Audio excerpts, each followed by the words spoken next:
like this one. I know you do. You know, I know. Oh, you know, because it was made specifically for you. Oh yeah. I guess you probably weren't surprised by my reaction at all. Yeah. Huh. I feel like a cabal of evil corporate people at Netflix are just like standing in a dark room watching you watch television shows. And if there's ever a moment that they think your interest is about to wane, they just like rip a ripcord on a box that says "Do a Terminator," and you're just back. Either that or there's a dial that's like, "How Terminator is it?" Boop boop boop boop boop boop boop. Okay, yep. He's paying attention. Back off. If you make it to Terminator, it'll just make him want to turn this off and go watch Terminator. Right. Damn it. He's watching Terminator 2.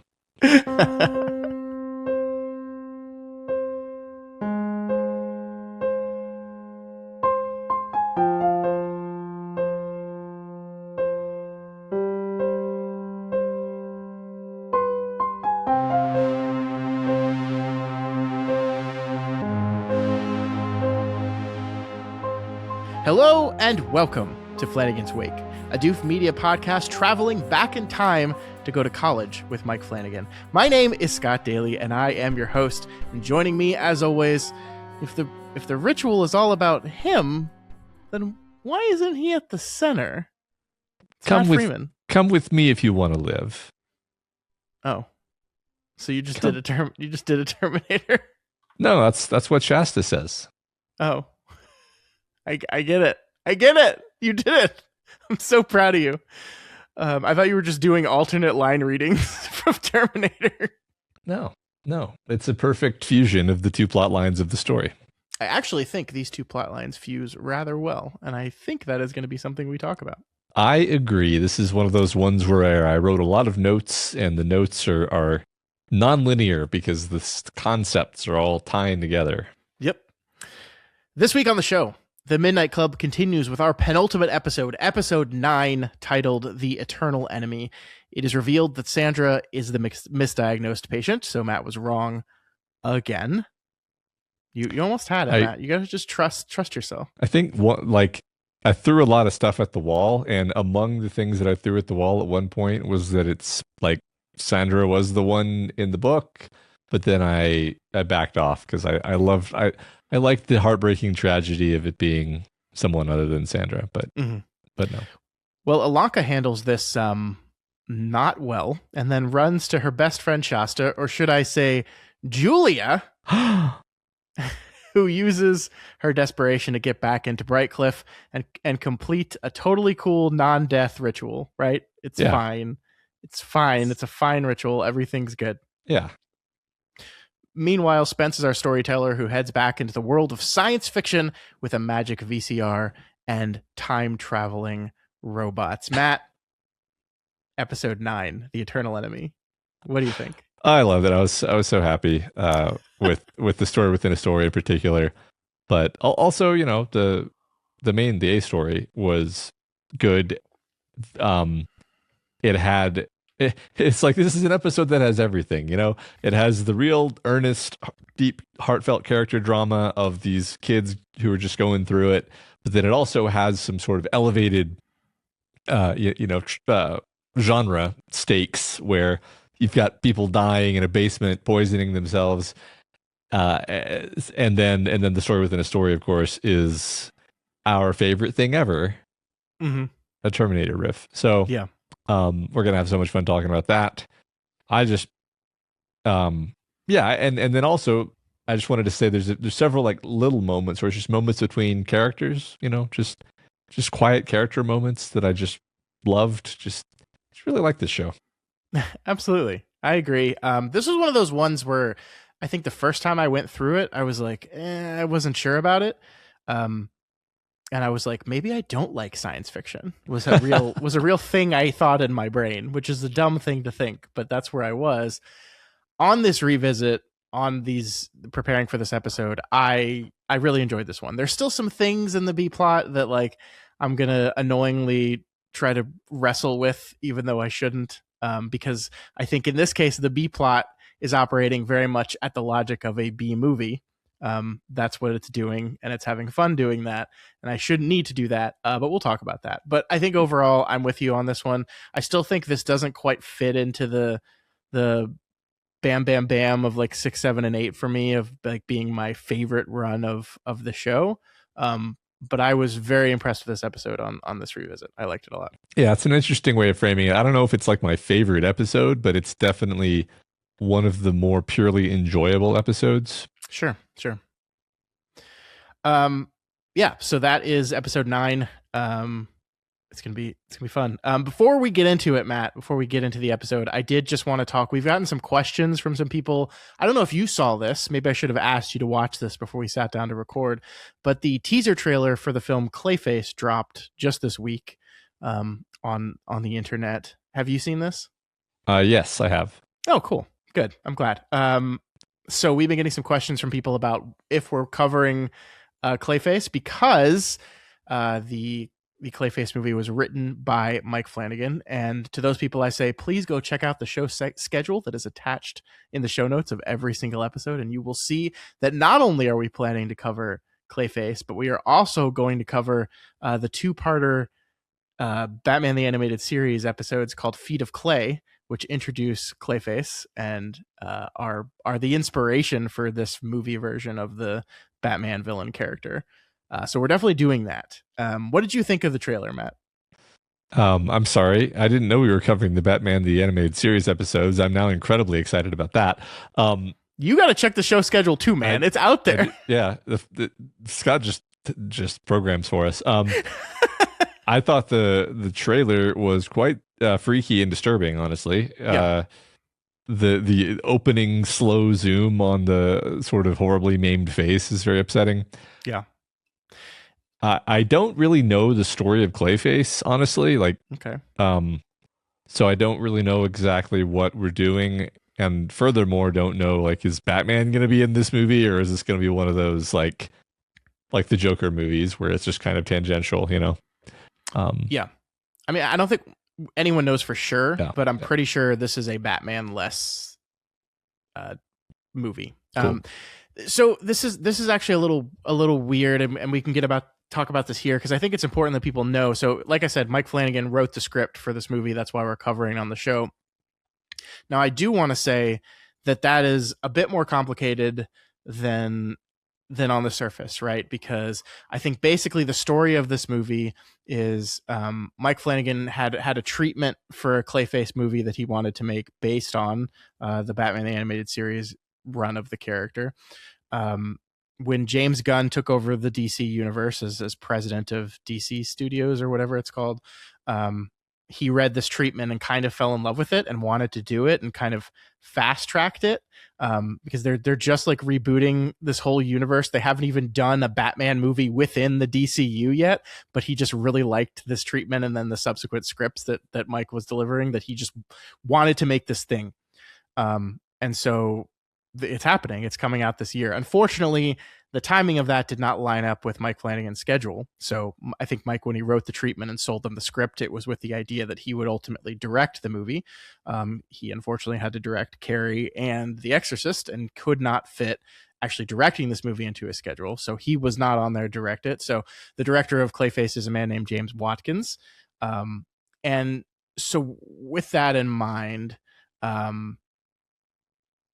this movie also has a screenplay credit right now on IMDb. So basically my understanding of what happened here, and this happens a lot in Hollywood, you sell a script, the script goes to project, the director comes on, director brings their team on, and they go,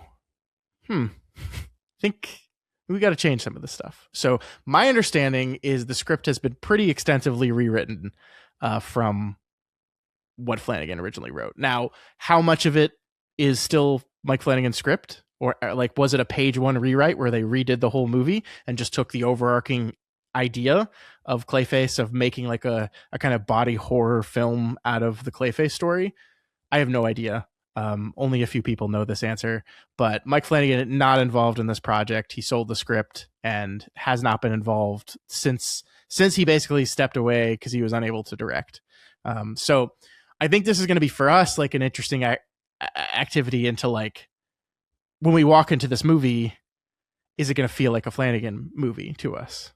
I think by the time we get to it, we will have seen just about everything the man has made, and so hopefully we'll be our Flanagan radars will be pretty well tuned. We'll be able to tell, are there bits and pieces of this that are Flanagan? Does this feel completely different? How does it feel? So it should be a fun experiment. I don't know. We'll see. Yeah, we can play a little game where we try to pick out what elements we think were originally his versus what were introduced later. Yeah, and to be clear here, this was not like there was a falling out or anyone's angry about anything. This is just a kind of thing that happens. Like a lot of times in just normal production, you rewrite the script as you move through pre-production, right? You write a script and then you start to break it down. You start to break the shot list down. You start to break locations down. And then you have producers that go, we can't afford that. There's no way as written we could actually do that. And so you need to rewrite the script. Now, when the writer of the script is also continually working on the movie, that's just a rewrite and you don't need another credit, right? You just work on the script as you go. When you sell a script off and then go do other stuff, if they need to bring someone on to do rewrites because of that kind of stuff, it's not Mike Flanagan, it's somebody else, and so that person now needs credit as well. So who knows? I mean, that's the ultimate thing is who knows. I'm leaving it on the schedule. I think Mike Flanagan was in an interview where he said he's not involved in the project.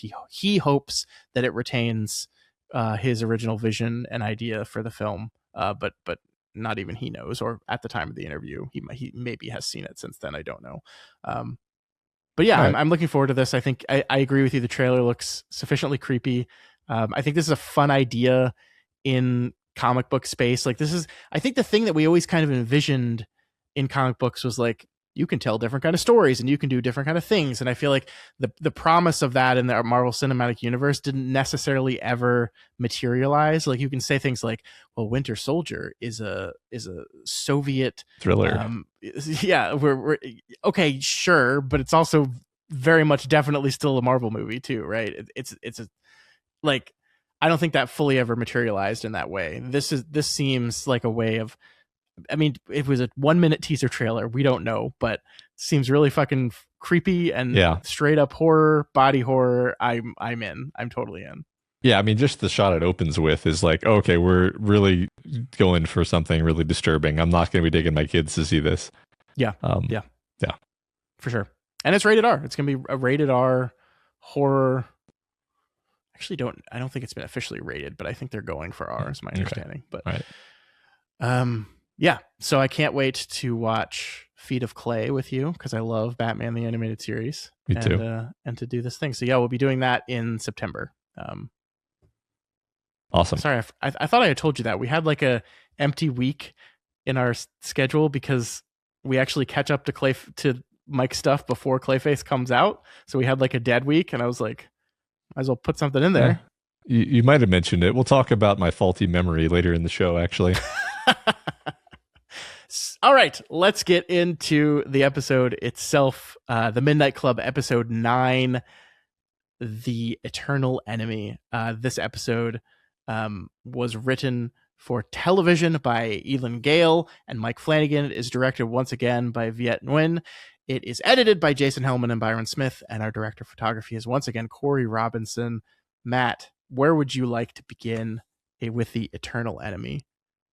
Well, gosh, good question. I think we just have to go linearly, as linearly as possible. Although I will say, structurally, it's almost like this is a return to form, structurally, because for a while, right, the episodes were consistently shaped something like we do the A plot and then we do the B plot. Yeah. And then we violated that so many times that I forgot that was the pattern, which is fine. It's not like I was expecting there to be a pattern. And even this one, it's sort of after we hear Spence's story, we then go back to the C plot, as it were, where we sneak some cultists into the house. So yeah. So I'm just mentioning this so that sort of laying out the map that we're going to try to cover. Sure. We could say the major through line of the whole show and this episode in particular is, of course, Ilonka and her struggle with accepting what is happening to her. Yep. And that this being episode 9 of a 10 episode show, things are really coming to a head there where she is, we said last week she doesn't behave particularly smart. This week she doesn't behave particularly nice. True. This, I was thinking a lot about Ilonka as a main character. Okay. Because she's sort of an unlikable main character. But that's like a really tricky word when you apply it in this situation, because it's not that you don't like Ilonka. It's that her character is not designed to be someone that you're like, yeah, that's awesome what you're doing right now. It's more like, oh God, this sucks. This sucks to watch. I wish you weren't doing that. I understand why you're doing that. Yeah. And I was thinking about the difficulty of even just performing a character like that, because you really have to, the actor really has to convey the conflict that's driving these actions and the pain under the surface that is causing her to behave this way. And I think she just nails it. It's one of the things I think that makes the whole show work, is that you can see on the actor's, on her face, in her whole performance, the levels of denial that are operating, and it's very important for the show's functionality. Yeah, especially this episode where we are, as you mentioned, our concluding moment is in the basement once again with Julia Jane doing the ritual. And we know what the ritual looks like, and we know Ilonka knows what the ritual looks like, and we know everything that's happening doesn't seem to align with Ilonka's understanding of what the ritual is. And so, but all that has to be performed by Amon Benson without any real words, because she's just like kind of like silently torn between something's not right here. I don't know what it is, but I'm so desperate for this to be true that I'm going to kind of abandon rationality. Or as abandon reason for madness. Yes, as you would say. As I would say, indeed. Yeah. I think Amon Benson's doing great, and I agree with you. Like there are moments where she's hard to like. There's moments where, like, I mean, even in this episode when she's standing at the head of the Midnight Club table, kind of taking on the leadership role and saying like, "One of us is going home. Look, guys, I'm sorry. One of us is going home, and I think it's me." And then Sandra says like, no, it's me. I think it's me. And like, it's almost cringe me. To the point where she's like, no, Sandra, I know we all want it to be us, but I'm sorry, it's not. And you're just like, once again, perfectly positioned in the episode. I love actually that the opening moments of the episode are the reveal that the person who was misdiagnosed is Sandra. Yeah. And so that'll, like, imagine going into that scene where Sandra saying, no, it's me, is the reveal. You, the audience, has a much different reaction to that scene than you would otherwise, right? And this way we get to, it's almost, the show is almost designed to make us simultaneously feel bad for Ilonka and feel furious with her that she's doing this. Because what this does is it breaks her heart, but it also like forces Sandra to tell everyone that she's going home before she was ready to do it. Yeah. And in a way that she probably would not prefer to do it. And so that sucks too. You're just like mad. You're just mad. But you feel bad for everyone involved. Yes. I like how I said, let's go through the episode linearly. And then I just like jumped us all around. But like you're right there though. Like it begins with that reveal. And that's why I say that I want to go back to that moment where the actual beginning is, Stanton is talking to someone. We don't see who in this building. The camera holds on that cut to who it is for so long. Yeah. I love it. And I was like stealing myself, right? Because I was like, okay, I think it's gonna be like one of 3 people. But I was doing that little game you do with yourself where so I had to be sure. Almost every answer is gonna result in a different kind of disappointment. So I was like mentally flipping through the 3 and being like, all right, if it's her, I can handle that. Amesh is going to be heartbroken, but I can handle it. Okay, but if it's her, it's all right. It's not. It's actually not so bad. And then it's Sandra, and I love that when we cut to her, the expression on her face, I would describe as stricken. You're going home. Yeah, where she's not happy. She's not even relieved. She's just like stunned Wait, and I have proof of immediately this. overwhelmed by the fact that like now I have to go I tell my saw friends Folly for this, my first and Yeah. endoscopy, um and after all the chemo, she feels horribly all the guilty, nurse, obviously, and yeah, like you said, then relatively quickly she's forced to tell they them said I'm dying. by the plot. So Yeah.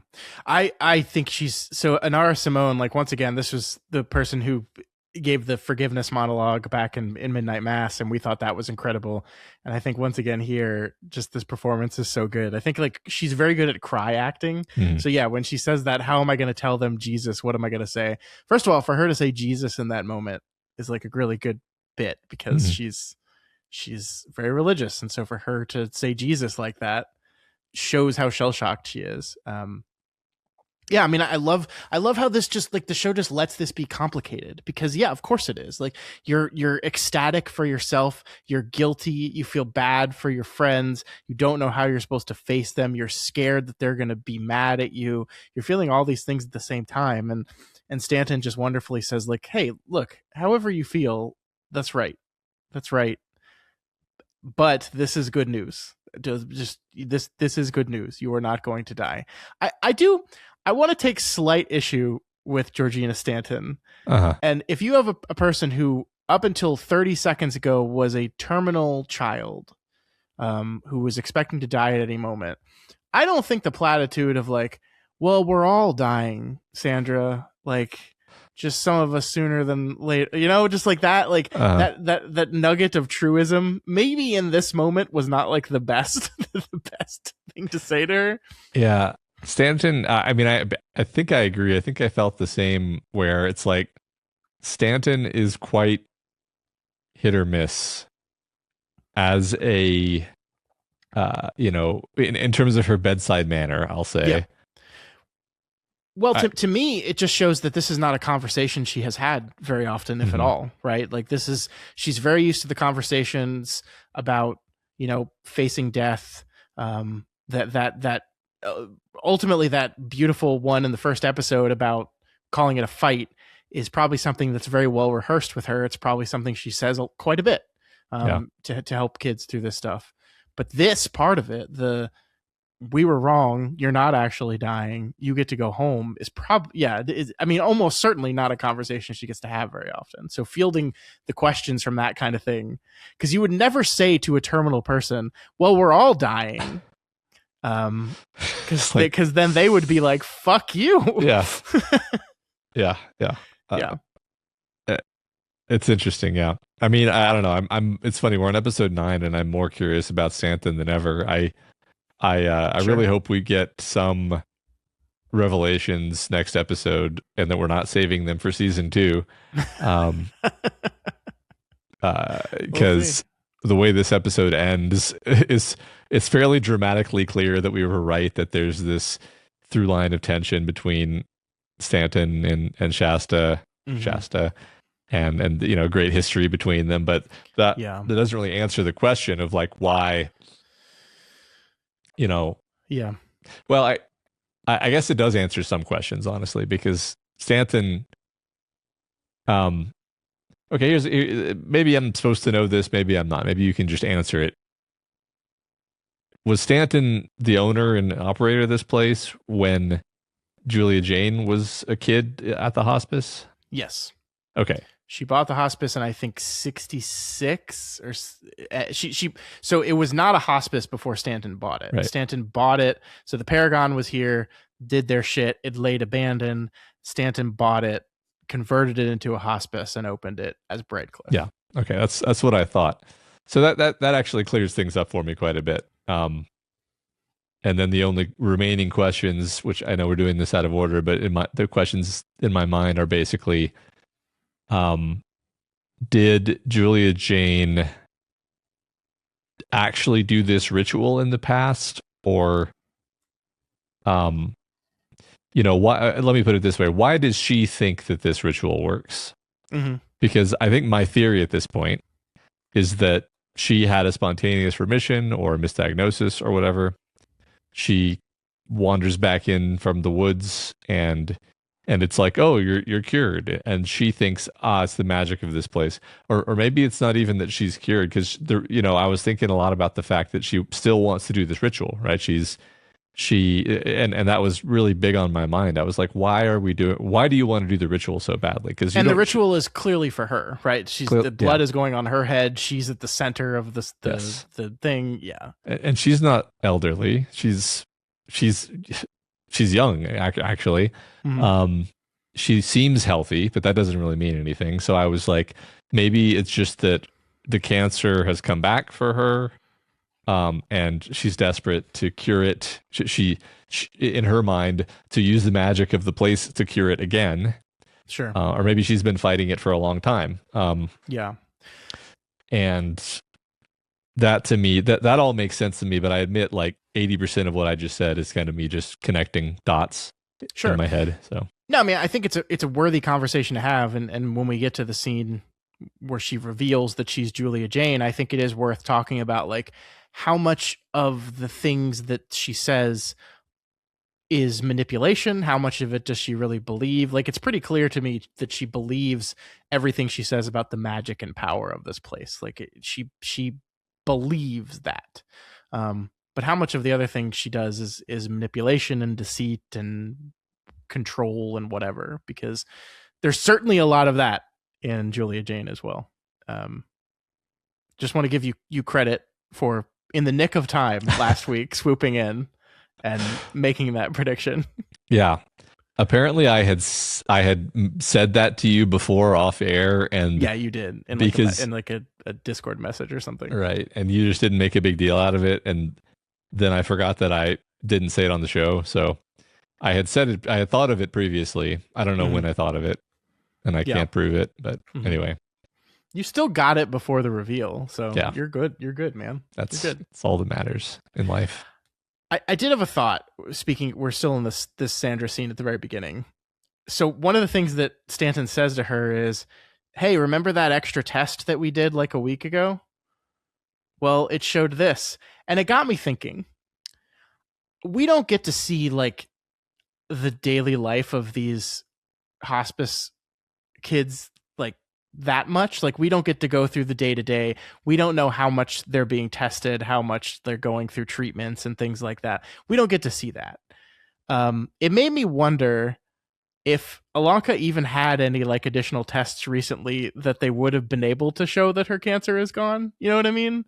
Like, because I mean, in the book, she specifically demands an extra test because she's convinced herself that her cancer is either gone or regressing or something like that. And that, of course, is the exact opposite of the truth. It just like, I don't know. This is probably just me thinking too much. And yeah, they're getting tests all the time. They're terminal patients who are constantly being reassessed on as to how far along this incurable disease is going.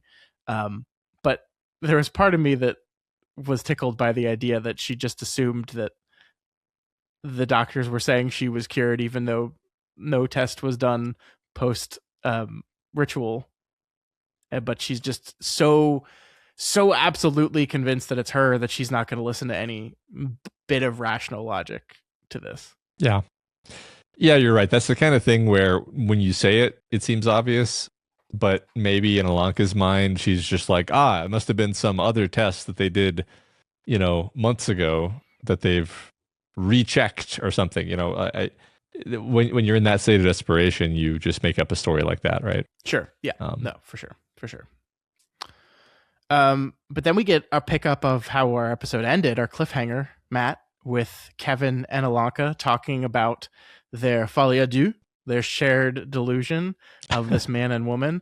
I want to ask you about this. So more than a few times. We get this thing, and first of all, Kevin is saying most nights he wakes up in the basement. Not just like most nights. That's terrifying. That's absolutely terrifying. That seems to be happening way more often than it's happening for Ilonka. It is terrifying, and it's actually pretty interesting because I feel like Kevin has pretty consistently been the Scully, as we have discussed, to her Mulder, where Kevin is constantly shooting down, with the big exception of being willing to try the ritual.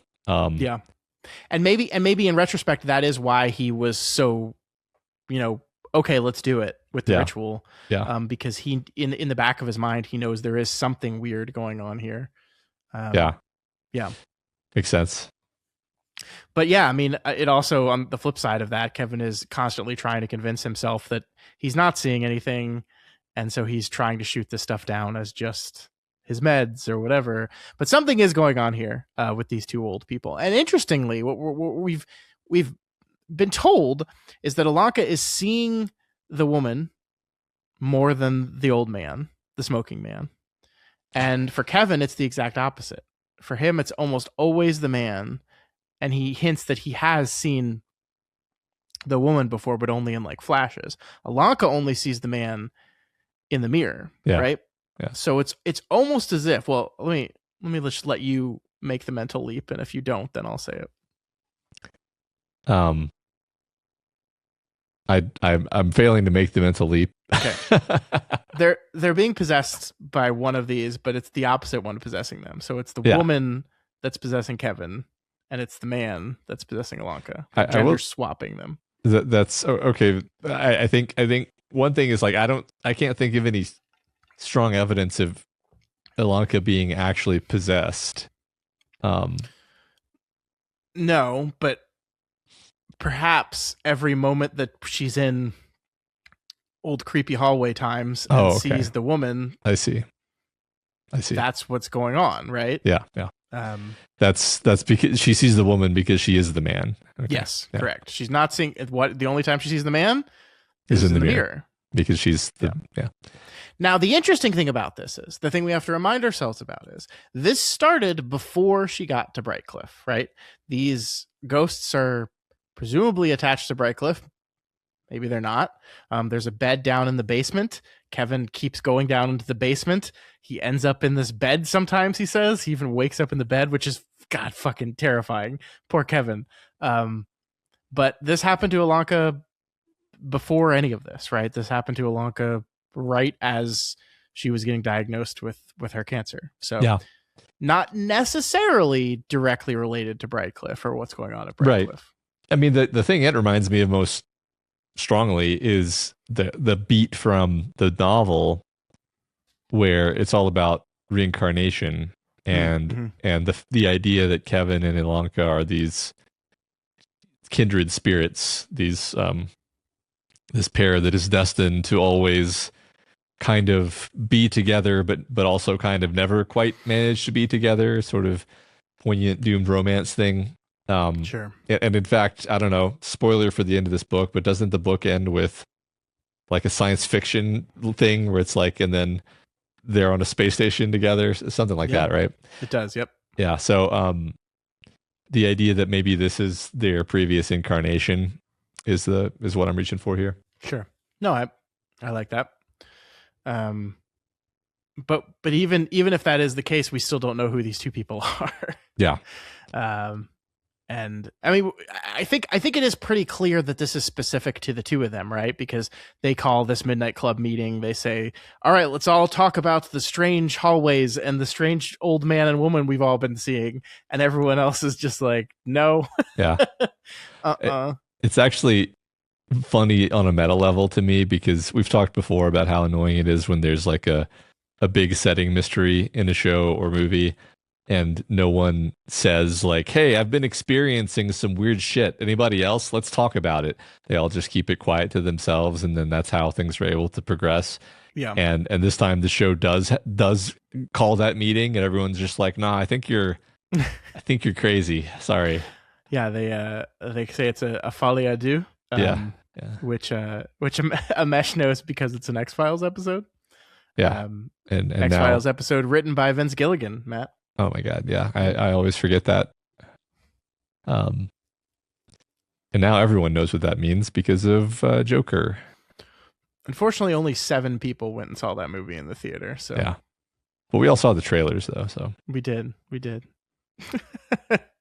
I really like this Midnight Club meeting though, Matt. First of all, like it's in the middle of the day, arguably the morning, right? And we're not used to seeing all the kids gathered around this library table in daylight.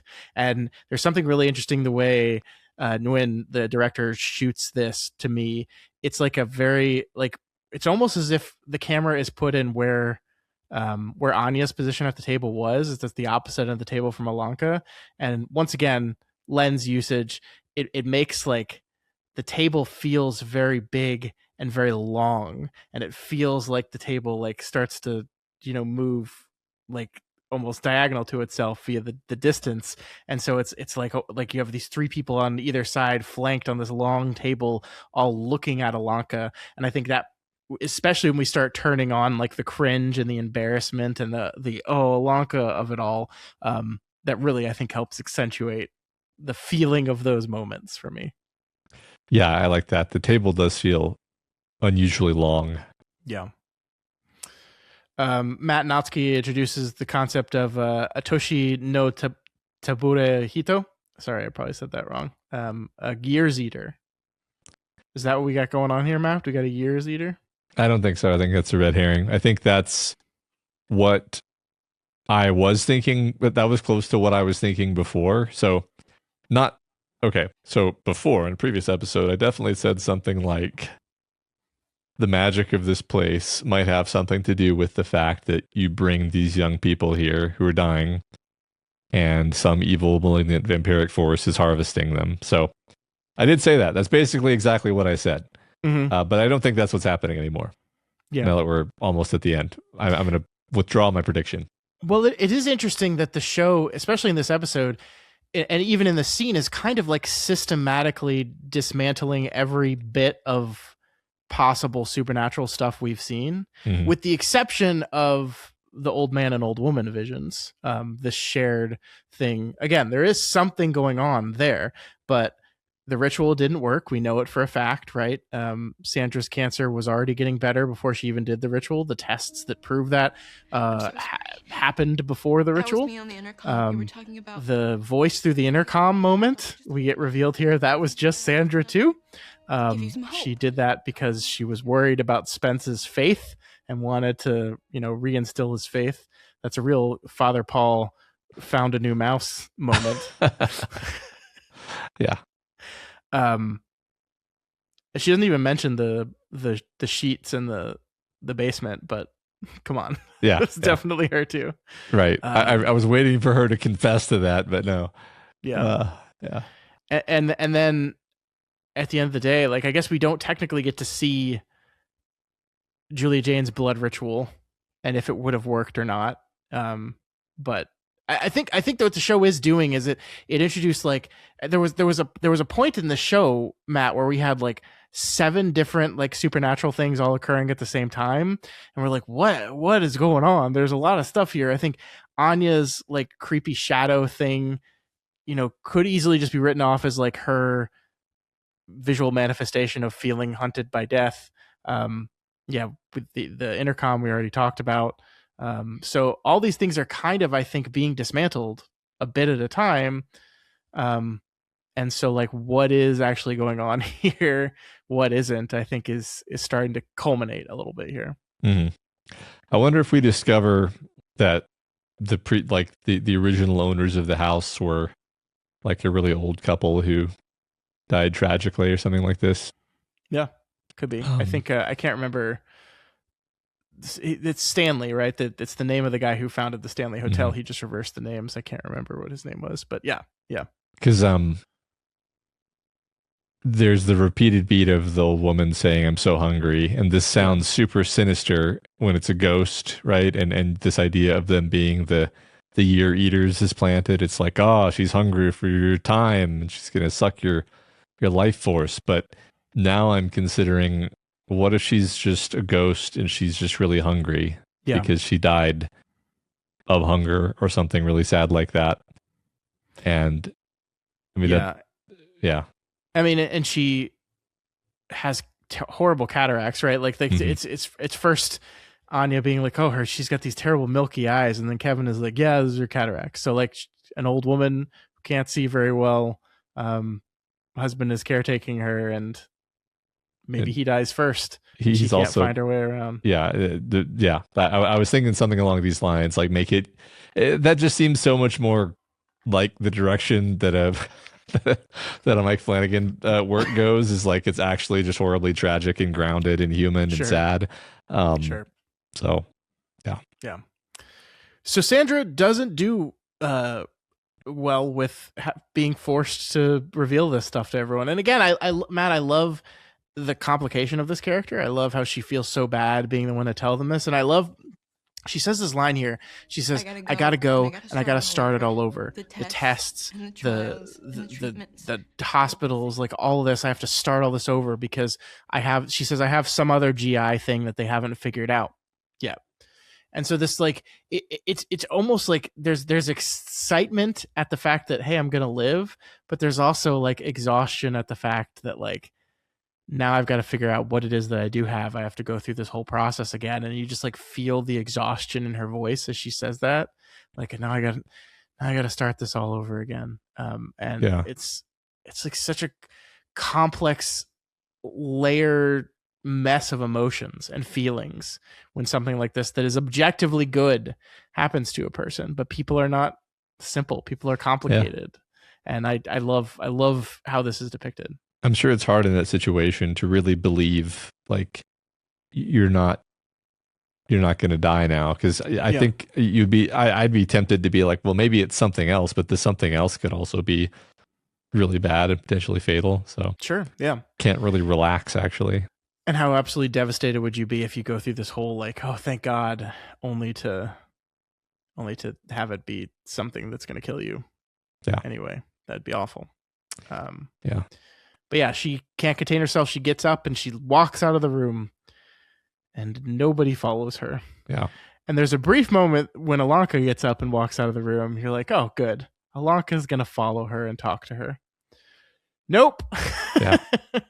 Ilonka's just going to storm out and head to her good pal Shasta. But before she can do that, just worst timing ever. Catherine walking in to the door. And this actress who plays Catherine, I should have looked up her name. I think she does a really good job here, Matt, because she's just like so simply happy and excited. You know, we just talked about complex emotions, like these layered feelings that all these characters are having, the jealousy and the guilt and the anger and the sadness and the depression and like all the stuff. And like Catherine just comes in and she's just like, look, we got our pictures back, and doesn't he look so good? I know you were worried about it, and he was worried about it, and he looks so good though, you could see, and I'm going to take him on a picnic. Or just like simple, wonderful, just depiction of love. Yeah. And she's so delightful. I love her. The fuck, I guess, really. The fuck, I guess, really. I feel like this is more brutal than it was in the book to me. I think so. I was thinking about this actually because in the book, this is a hospice. it's complicated, but I felt like I was more on Ilonka's side because you're just like, oh, like Catherine seems so oblivious and in denial, and also the other element is that Ilonka's being in love with Kevin is much more forefront in the book. Sure. It's much more the central thing in the book is her fixation with Kevin. Yeah. Which is much more sort of obviously reciprocated in the book, whereas in the show, I'm not even convinced that he likes her. He does. I mean, I think the Spence conversation like makes that clear, but yeah, no, you're right, but it's much more conflicted for him, I think, in the show. So there's a lot. We had that moment where she tried to kiss him and he said nope. Yeah. So yeah. Yes, he shut her down. That I was also thinking about that. So, you know, it's situated differently, and Ilonka is just sort of coming off of this blow of realizing that she's not actually the one who's going to be okay. So her just being emotionally shattered makes a lot of sense, and we empathize with her. But she is pretty mean. Yeah, I guess, okay. I like what you said about the book version felt like she was much more, Catherine felt like she was much more ignorant to what was going on with Kevin.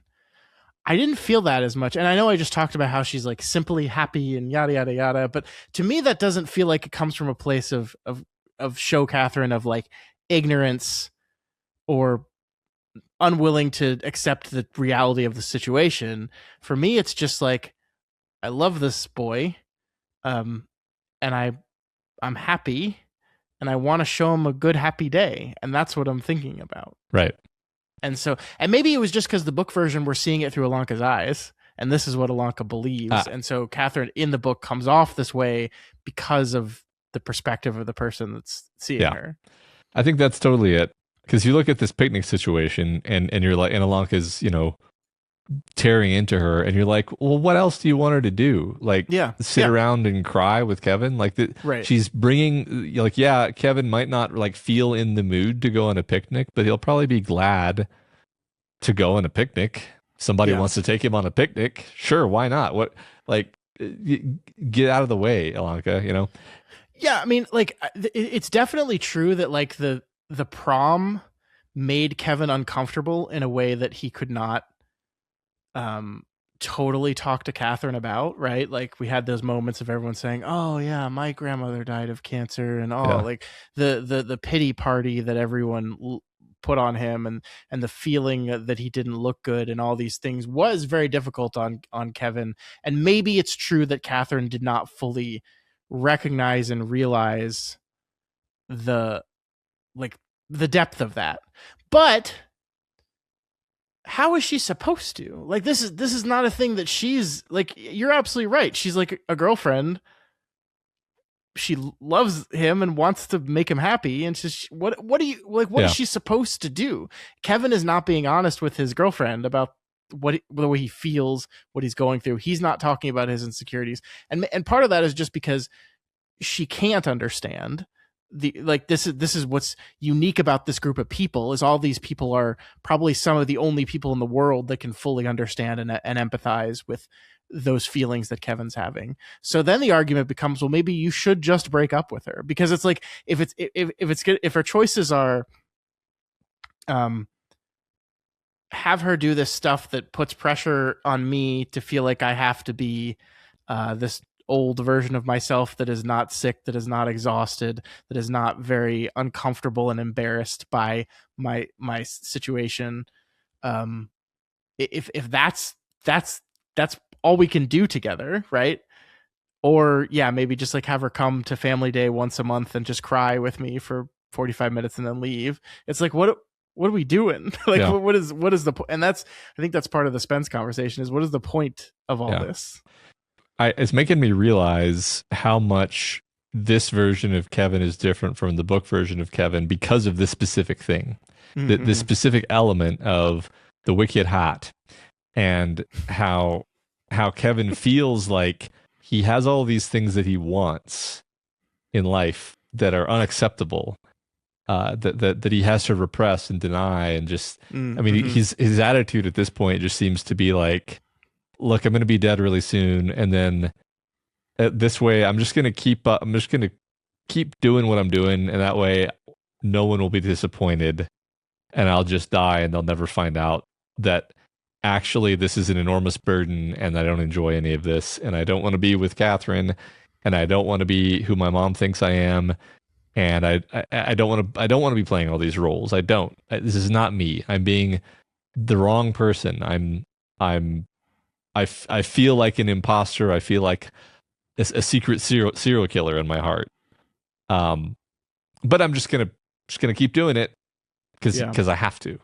Right? That's the Kevin thing. Like the idea of saying no to the voices doesn't occur to him. To the character in the story, kind of, or to our Kevin. So okay, the point being, like, that makes me understand a lot more firmly like what we're doing with this character, and thus, like, he has to break up with Catherine in the next episode. Okay, that's what has to happen. But it's gonna mean more when it happens, because it's not just gonna be like he broke up with her because he doesn't like her anymore. It's like no, he has to have this confrontation with himself. This is super critical for his character. He's got to spend the last however many months he have of his life, like living for himself. Like, what he's, it's very sad. What he says to Spence is he basically works this in a metaphor for why he never ends his stories. And he says, once people know the end, the rest of the story just fades away. I'm going to be nothing but a memory soon. And I'd like to be a good one for everyone, but for her especially. She's earned it. And it's like, that's very like chivalrous, I guess. But it's like also, Kevin, you have 3 months left of life, let's say. For her like, when are you going to live? Like, when are, like, if not now, then when? The idea that like, my life's about to end anyway. Why cause any ripples? Why hurt the way anyone feels about me? And just live this lie until I die, and then that problem will be solved. And it's like, no, man, come on. You have 3 months left to live. Man, the way you said that, like, was kind of a punch in the gut, honestly, because I really like identify like being like, especially when I was younger, like I wanted to be chivalrous in that way. I don't know if I necessarily use that word, but like I was kind of like Kevin in this particular way, where it's like I don't want to be the cause of people's pain, so I'm going to carry the pain. Which again, you get to feel like a kind of a hero. But it's like, actually, you're not living honorably because you're not living honestly. You can't actually be chivalrous if you're lying to everyone. And if you told them the truth about the way you feel, then they would realize that their life is a lie. Like that's not honorable. That's not chivalrous. It's very hard to see that. I took many more years than Kevin has been alive to see that. But my biggest thing is I don't like people not liking me. It's very difficult for me, and so like breaking up with people, it's like, hey, that's gonna make this person mad. So I guess I'll just date them forever, and I'll just deal with it. This is a thought that I had when I was younger, and I did date a person for an extra year after I literally, Matt, I finally worked up the courage to not care. I broke up with them, and then I felt so bad about how hurt they got that I got back together with them. It's horrible. Kevin, what you're doing is horrible, and it's ultimately worse for everyone involved. As you said, you're not living honest. You're not being a person for her. And like, that's I think that the wonderfully ironic thing about what Ilonka says to her here is it's all technically true. It's just the worst possible way to reveal that information to a person. Like, Kevin needs to be the one having this conversation with his girlfriend, and Ilonka stepping in and having that conversation, especially because it's not like the two of them have talked about this feeling. Like, she's just ironically, what Ilonka is doing right now is she's pissed off, and she's heartbroken, and she's sad, and she's venting. Like, everything she says is she's actually talking about herself. Is like, it's not fucking fair. He's gonna die. Like, and you're just like, you're sweet, happy, innocent. It has nothing to do. It has very little to do with Kevin, and almost nothing to do with Catherine. It's everything to do with herself in this moment, which is fine. Even though it might, as it turns out, seems entirely true about the way Kevin is feeling. No, I like this much better, because if I recall in the book, she basically tells Catherine off, and then later it's almost as an afterthought. Kevin's like, "Yeah, I broke up with her." He says that conversation probably needed to happen. Of course, we don't get the moment where he literally walks in the middle of the conversation and goes, "Ilonka, what the fuck?" You doing? Right. Which I love that. I mean, I love his reaction of just being like stunned at like betrayed. Like, you have no right to say this to her. He doesn't say these things, but his reaction is so like, he's like actually angry. He's truly angry that she's saying this to her. And it's not like a angry in the moment and then goes away. Did you see when they go to the midnight club and she shows up late and she apologizes to Sandra, and Sandra comes and gives her a hug and says it's okay, and then she apologizes to Kevin, and like, Kevin just like looks at her in disgust and then turns away. It's like, oh, he's still mad. And ultimately, maybe he will get to a point where he says something to the effect of like, this is probably stuff that I should have said to her a long time ago, but haven't been able to. And so in retrospect, it will be like a thank you for forcing us to have this conversation, but it was still not her place to do this at all. Yeah. I mean, maybe he's just mad because he's like, you've forced my hand. Yeah. Not mad like I hate you now. Yeah. Mm-hmm. Great. But I do love this Spence, and we've been kind of talking around the Spence and Kevin part of this conversation. We haven't seen the two of them hang out. Yeah, I forgot. I mean, they're roommates, right? I think I forgot that they were roommates, and I don't think we've seen them hang out. I really enjoyed this friendship between them, where they're just lying there having this heart to heart, and kind of Spence is sort of giving him the tough love and kind of pushing him to have that hard conversation. I really love that. I love these two. Yeah. Let's talk about Julia Jane, Matt.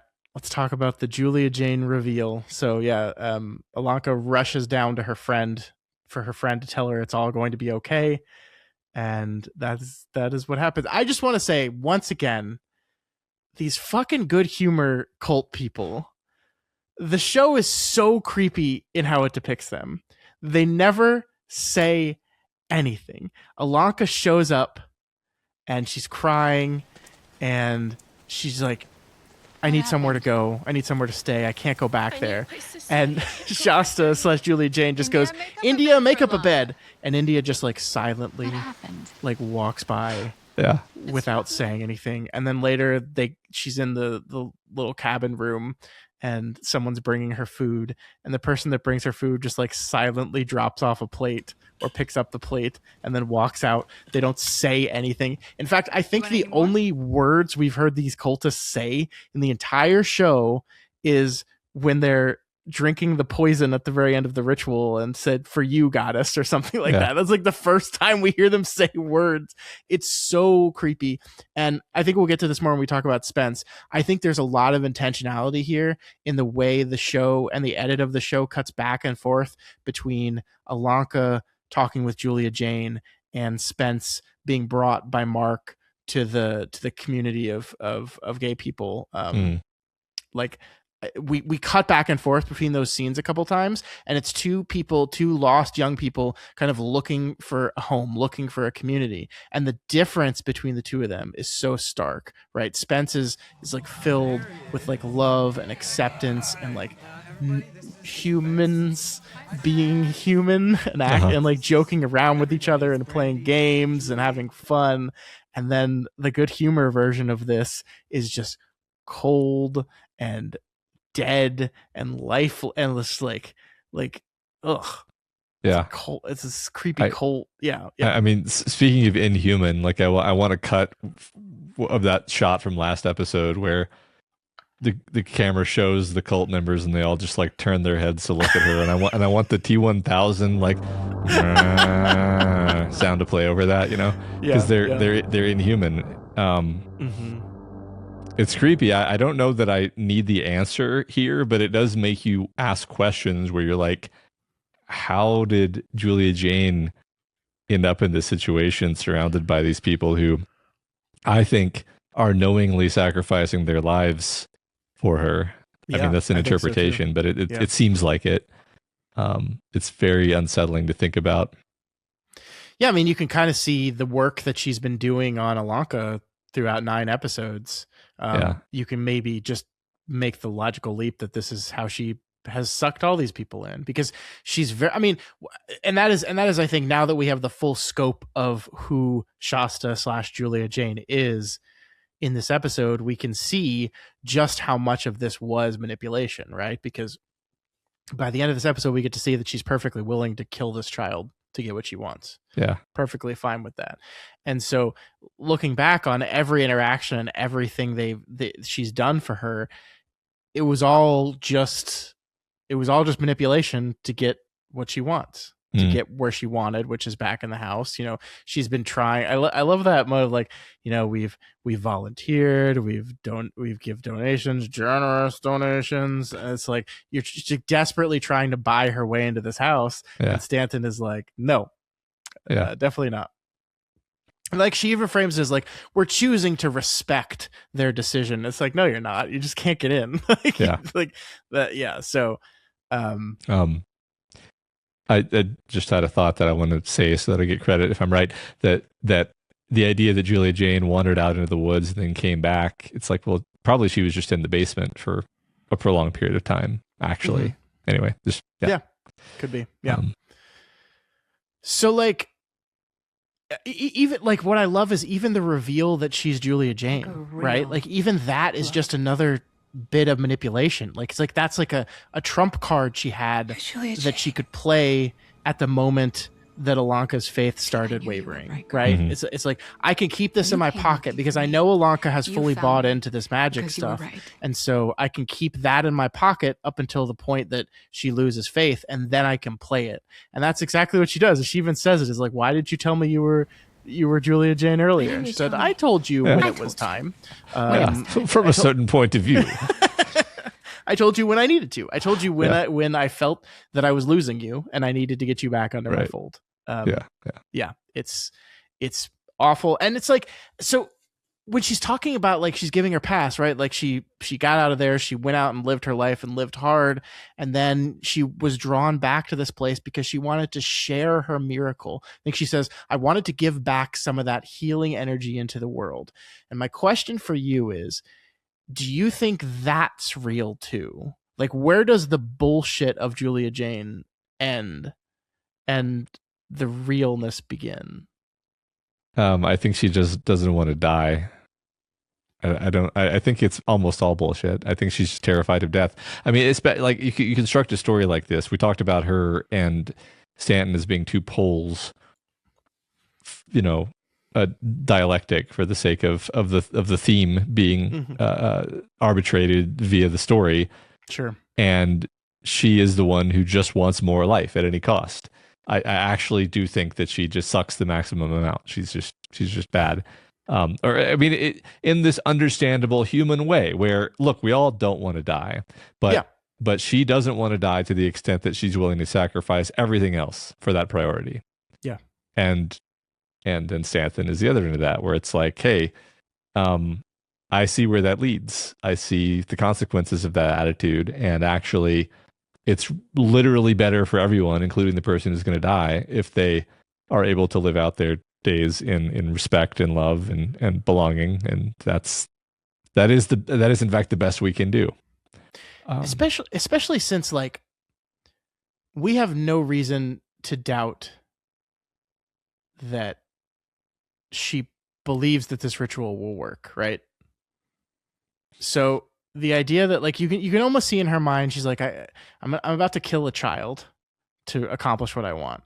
But like in her mind, she'd be like, but you know, she's a terminal child anyway. Like, how much life am I actually ultimately taking away?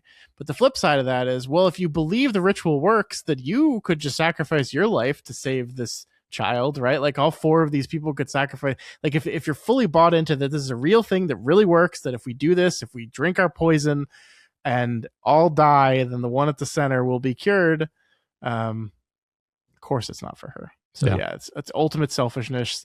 I do wonder, I think you're probably right that the three other people with her knew that they were about to drink poison, but I do also like the idea that maybe they didn't.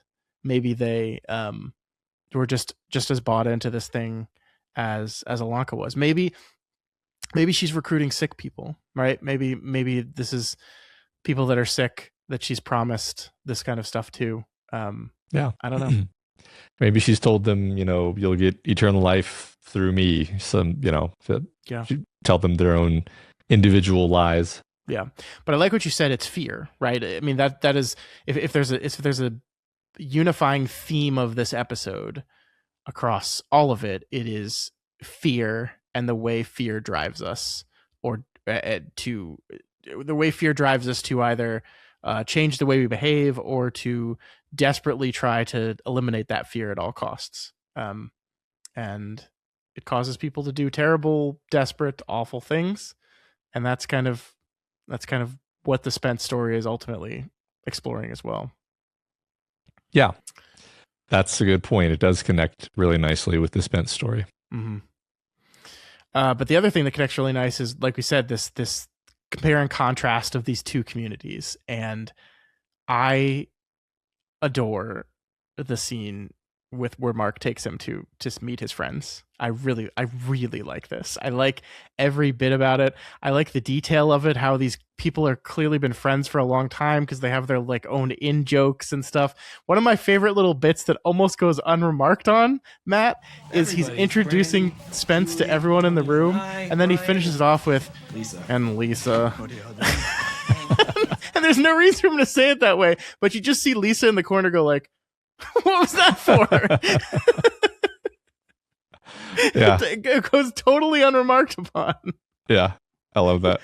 But like that's just like it's establishing the tone of this place and these people, and they're alive and they're human, and like they care about each other, and like you're instantly, and you can see Spence is instantly in this group of people. I mean, my relation I had to this is like I had an older sister, and so sometimes I would if I was lucky, be allowed to hang out with my older sister and her friends. And there's just something about, because all these people are a little bit older than Spence. There's something just about like seeing a friend group of like older adults when you are very young, just like hanging out with each other, that is kind of like awe-inspiring in a way. Now for Spence, it's doubly so because he's never, I think we're led to believe, never really had very much interaction with other gay people at all, with the exception of Christopher, the guy that got him sick. It seems like it was just him and Christopher, and that's really it. And he has never really known other gay people. So like getting to see that thing I'm talking about, this magical thing of young adults being alive and friendly and wonderful. And it's like the thing I'm thinking of is I went and visited my sister when she was in college, and I was in high school for a weekend, and it was like, oh my god, yeah, these are the coolest people that ever lived, and they were not, by the way.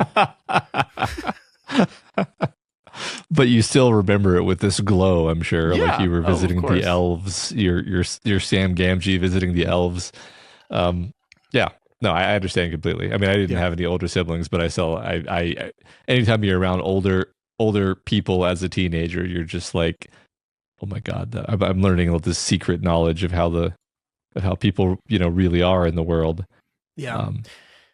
And I once again appreciate that the show does this thing that we've talked about before, is like not only does this event that happens to Spence in the middle part of the show help clarify the theming of what the B plot story ultimately ends up being, but also, like the other stories before, he writes and tells the story because of what happens to him in this moment, right? Because of this experience.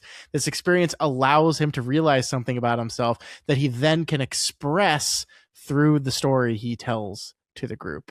And I really like how those stories operate on that level, kind of pretty consistently across the show. Yeah, I like that a lot.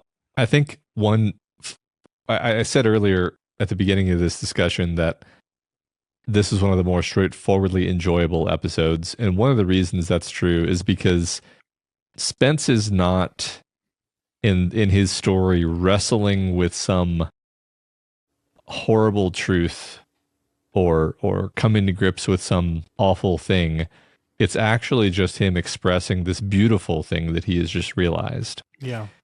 And that's not to really take anything away from the other stories, because those are all great dramatic stories where you've got a character like the Wicked Heart stories where it's Kevin struggling with this part of himself, every week just continuing to struggle, not actually getting resolution because he can't understand it, he can't beat it. Spence is just like, oh, I get it, I see it now, and he's communicating this lesson to his friends, and it's just beautiful. I love that. The story is repeatedly interrupted by the others, and Spence is just so like lightly riffing with them. And and I love that because Spence started out angry and not particularly sympathetic in the first episode. He snaps at Mark. Contrast that to this episode, right? He's needlessly rude to Mark, and now Mark gives him this amazing experience and really changes his perspective. Gives this incredible speech. And like that's the Spence being able to just lightly joke around in the middle of the story he's telling first of all, it's kind of unusual. They don't normally break the story this many times with fourth wall interjections. Yeah, I mean, literally, the character in the story, the newscaster says, and that is a definitely a real football team with a real name. Like it's breaking that wall a lot in this one. I can't think of another time with that explicit of a, like, obviously the storyteller is just incorporating nonsense from the audience, and it's because he's so relaxed and he's so happy and he's just happy to be surrounded by his friends, and that made me love it even more. Actually, I agree. It's great, and I really love that Mark gave him this. I love that scene with him and Mark in the car before they leave as well. Where, I mean, the thing Spence is so shocked about is that nobody seems scared, and I think importantly, what Mark ultimately tells him is that, like, they're not scared. They're just choosing what to do with that. Fear's that, like, I mean, fear is like radiation. You're around it for long enough and it changes you. Nowhere in that does it say, like, the thing about radiation, Matt, is not that if you're around radiation for a long time, you become immune to radiation. That's not how radiation works. Right. So, like, what he's not saying is, he never explicitly says, no, they're all terrified. What he says is, we've lived with fear for so long that we've learned how to figure out what we want to do with that fear, or how to express that fear, or when to let that fear take control and when to not let that fear master us, when to instead strike out and make ourselves seen and demand the love that we deserve. I love that line at the end of it, is every single one of us is going to die someday, and before we do, every single one of us deserves love. And that's just like simply true and almost self-evident. Like, it's not a thing that we should have to say, but yet it's a thing that we probably do. I mean, Jesus, Kevin needs to hear it, right? Like, Kevin, you deserve love, and you're not getting it with Catherine. So yeah, and the person that is being loved is not the real Kevin. Yep. So it's all great. Also, Mark makes a Les Mis reference here, which is just, it's perfect, Matt. Yeah. Empty chairs and empty tables. Did you get to that one? Are you enough of a theater nerd to recognize empty chairs and empty tables? I'm sorry, I'm not. I don't think I've ever even seen Les Mis entirely. Oh my god. Well, a great entry into Les Mis is the Tom Hooper movie. I've heard that you don't like that movie, Scott. No, it's terrible. It's an abomination. I think that probably came out like over 10 years ago, and I still vividly remember you being mad about it. So yeah, yep, that's good. And then he made Cats, and everyone finally realized what I had realized many years before. He's never made another movie ever again. No, that's not true. Don't particularly care for. There are parts of Les Mis that I enjoy, sort of.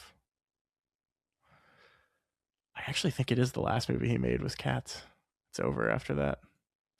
Anyway, sorry, I got into a Les Mis. I know how it is with you and Tom Hooper, so don't worry about it. It's just rage. Yeah, I know. All right, Spence though. Spence. All right, Spence. Yeah. Spence. So the story that Spence tells, the eternal enemy. Can I relate the psychic experience that I had? Go for it. So, okay, I'm sort of being funny here, but I'm sort of not. So he starts telling the story, and we cut into the story, and within, I'm not joking, like 2 seconds, my brain goes Terminator, and I was actually like, what? I was almost like, why did I just think about Terminator? Like it wasn't like I was thinking like, oh, this looks like Terminator. It was literally like a like a voice in my head said Terminator. And I was like, I don't know what. And then as it went, I was like, oh, okay, so we're doing like a panning camera, and there's like the voiceover, like the Sarah Connor voiceover, This is a story about and we have like that tonal synth music, which is actually quite close to the Terminator music. It really is, yeah. I was like, okay, I think. Jobs, we fall in love. And then we cut and we see the poster. I'm like, okay, all right. In the end, But it was just really funny to me that I like picked up like instantly, like my brain, like a tuning fork, was just resonating to the Terminator frequency immediately, which tells you a lot about me, I think. To be fair, how many times a day would you say roughly you think about Terminator? 3. This is like your Roman Empire thing, right? It is. You're like, yeah. But you also think about the Roman Empire at least once a day too. I do. Yeah. I gotta admit it. No, that's wonderful. I love that. and you told me that, and I went back and watched it, and I like immediately saw why you felt that way. I didn't the first time I watched it, but immediately saw why you felt that way. I do love the Terminator poster on the wall. He's got a Terminator poster. He's got Back to the Future. He's got RoboCop. The one I liked is the one it's to the side of his door frame on the inside of his wall is for Cyborg, which I believe is the Van Damme like Terminator knockoff, terrible, awful movie, or great movie, depending on who you are. But I love those posters, and how those posters really just tell us the exact story we're in immediately. Time Cop is the other poster. Time Cop, yeah, which is also Van Damme, right?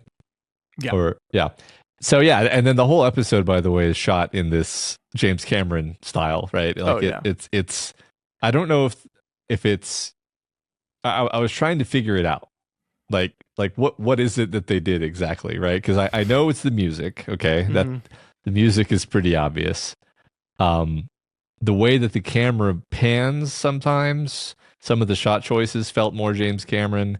Sure. And then I was like, is the lighting? Are they?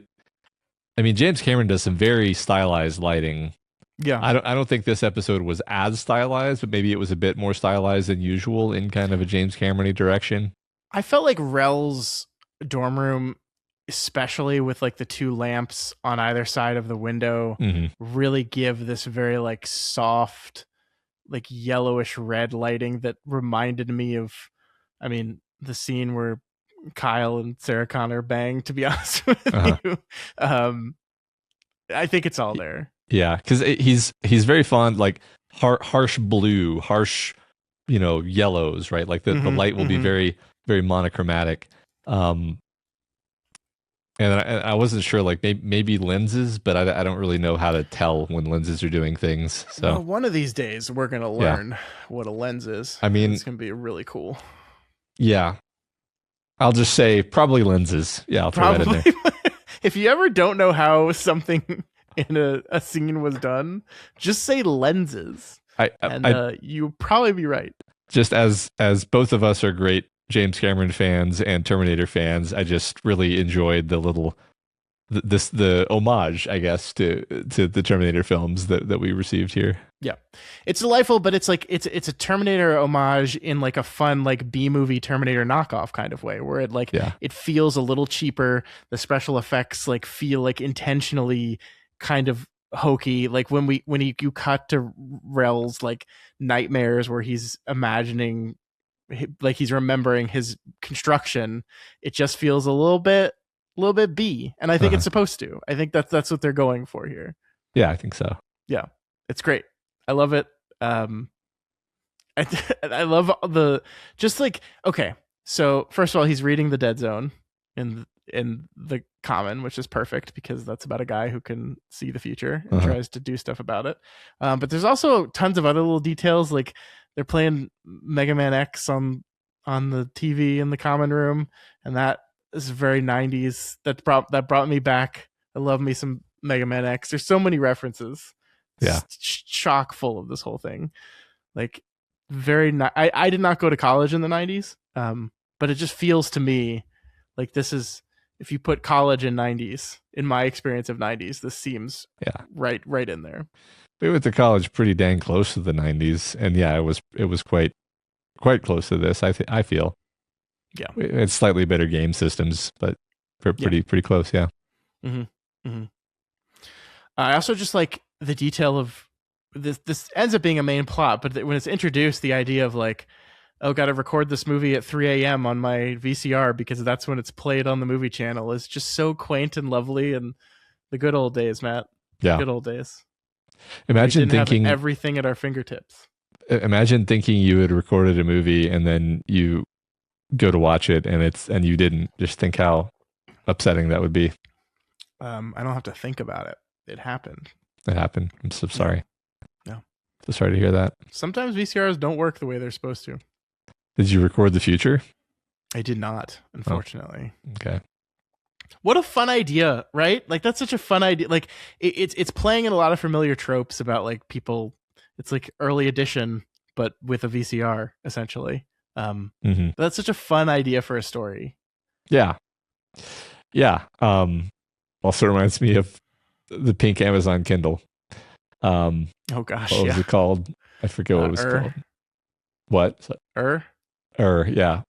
What a Stephen King story. Random name for Stephen King short story. Yes. I love it. It's nice simple premise. Then made more complex by including more and more sci-fi plot elements. I don't know. It makes me like Spence because he's exactly the kind of nerd that I am. So sure. And that's why like when I look at, we have our two big things. The inciting incident of our wonderful story here is Rel has a crush on this guy, and so he records the Terminator in order to get him back to his room. Which real smooth move, buddy. I appreciate this. This is well done. And then of course it's not the Terminator. It's recording the future, and we get to play in that sci-fi story for a little bit, and it's very fun. And you hit all the tropes that you would in that kind of thing, the gambling and then the saving people and then the consequences for messing with the future. And then we shift to the Terminator thing where he's actually a robot sent back in time to kill the person, but then he falls in love with the person. And it's like, if I'm like objectively looking at these two things, the way the story like meshes them together, I don't think is the greatest.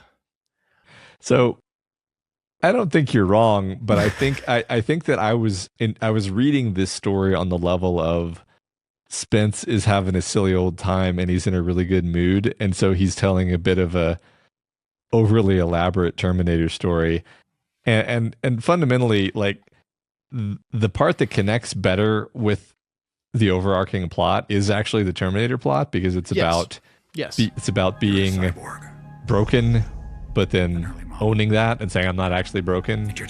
I'm actually perfect the way I am, and I'm loved, and you know, a beautiful moral. That is not that is the thing that connects with the rest of the episode, and it is not the thing. It has nothing to do with the videotape concept. Yeah, I mean, basically has nothing to do with the videotape concept. Like, it basically reminded me of those Simpsons episodes where like the first 5 minutes of the episode would be something, and then that would get resolved, and then it would just move on to another thing that was actually the entire rest of the episode. Right. Yeah. You mean every episode? Yeah. Yes. Yeah. But I mean, I don't mind it really for the exact reason that you're talking about here, is that like we're very much like a lot of the stories before this, we're very much playing in this kind of world of like B-movie sci-fi Terminator knockoff stuff. And so we're just like having fun with different concepts and exploring those. It feels a little rushed in the way that I think all these stories feel rushed, but it doesn't bother me as much because yeah, Spence is having so much fun in it. And therefore we are having so much fun in it, because I mean, like, yeah, I could sit here and like scratch my head at some of the stuff, and maybe I'll just go ahead and do that for you, Matt. Like, I don't get it.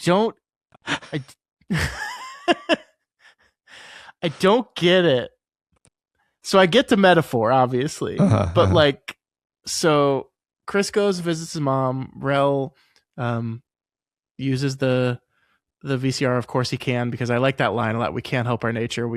Who we are, how we're born. He was always going to use the VCR. I like that. So he sees that Chris has been murdered. So he goes to stop that.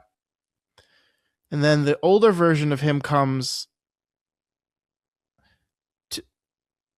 to kill Rel. So why was Chris murdered? Because Rel was sent himself back in time to murder Christopher, but he had forgotten that. Yes. So I think he succeeded. How? The first time. I don't know. That doesn't quite make sense. Yeah, it's not. I'm trying to make it work. But then is old Christopher there because he knows Rel's going to be there? Because he allows him to get the drop on him, which seems dumb. Well, okay. Another thing that I thought was, did he know Rel's going to be there? He should have, right? Because he came there to kill him. Uh-huh. I mean, he must have, right? That's why he's there. That's why he walks in with a gun, because he's certainly not going to shoot the young version of himself. That doesn't make any sense at all. Look, Terminator, the Terminator time travel rules also don't make sense. So sure, yeah. No fate, except yes, except no, except now there's a whole nother different Skynet. Well, okay, look, only the first two movies actually happened, so forget about everything I just said. Here's the thing. The thing that did the best time travel rules ever was Lost, when it said, what happened unless you're Desmond. And that works. That works. Yeah. Yes. So that's operating under those rules. What happened unless you're Rel. Yeah. Rel is Desmond. So what I thought they were going to do was like have the news report be misleading, because he said, the news report lady says, like, a body was found dismembered at this house. And what I thought it was going to be is like, that was actually your body, Rel. I'm pretty sure it says Christopher's body was found dismembered by a strange weapon. I think you're right about that.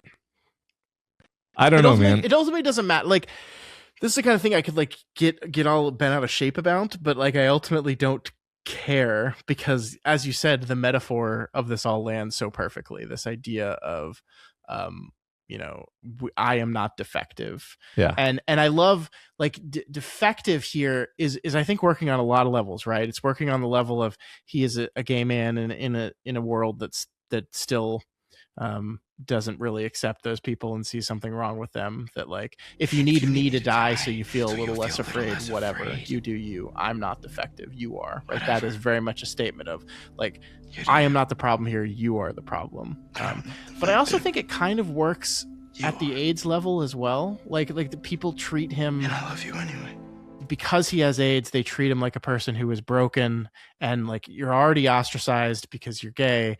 If you are a gay person with AIDS, then you are even more ostracized. Like, they want you gone. Like, it just like literally, like during the worst parts of this epidemic, they just like shoved these people in a wing of a hospital and just like left them there to die. Right. Just like, go away, get the problem away from me. And so I think it works on that level too. It was like, I'm not going to see myself I'm not going to see myself as defective because I'm gay. I'm not going to see myself as defective because of this disease I have. This does not define me. I am a person. I deserve love, and there's nothing wrong with me whatsoever.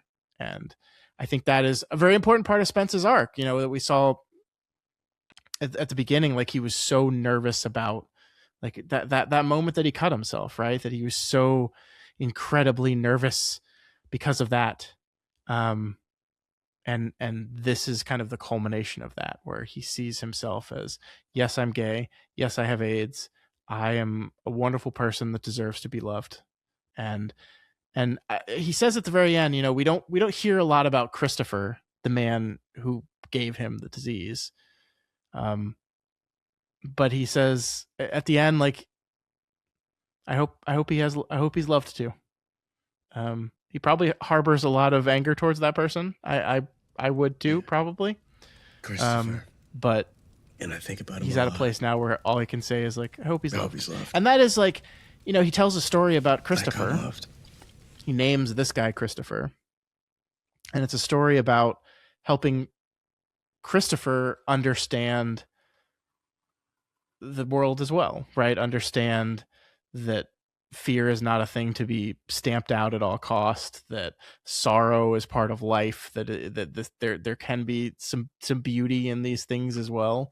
And we don't know Christopher. We don't know Christopher as a character, but I don't know. It's like he's both celebrating his internal realization and then letting some anger and resentment towards another person go. Yeah. I agree. I love it. I love it a lot. I mean, especially since we know this is episode 9, like this is the Spence resolution. This is the end of his character arc. He has had a beautiful arc in the show. In a lot of ways, he went from being one of my least favorites just because he was so angry and, unpleasant to people, to being increasingly just like a good, reliable person to his friends, and then having this beautiful moment. I loved it. Love this. Yeah. Me too. I just want to say, like, I feel like at the script level, they were like, I really just want to do the scene where Arnold degloves his hand and it's metal underneath, and I really want to do the thing where he gets his face smashed with the industrial equipment until his red eye is showing through. I just want to do those things. Yeah. Let's just do those things. I do think that this is every filmmaker that was alive when Terminator 1 and 2 came out have at some point wanted to make a Terminator thing. So, yeah. This is also Mike Flanagan Destroys Hands counter ding. I don't even know what number we're up to now. I think we've missed some. So we don't have to count them. We just have to say there's another one. Yeah. That's great. Yeah. If I was a filmmaker, I would totally want to do that too. And I would want it to be my hand. I've always, like, there's something strangely, like, intriguing to me about the idea of, like, digging through your flesh and finding robot.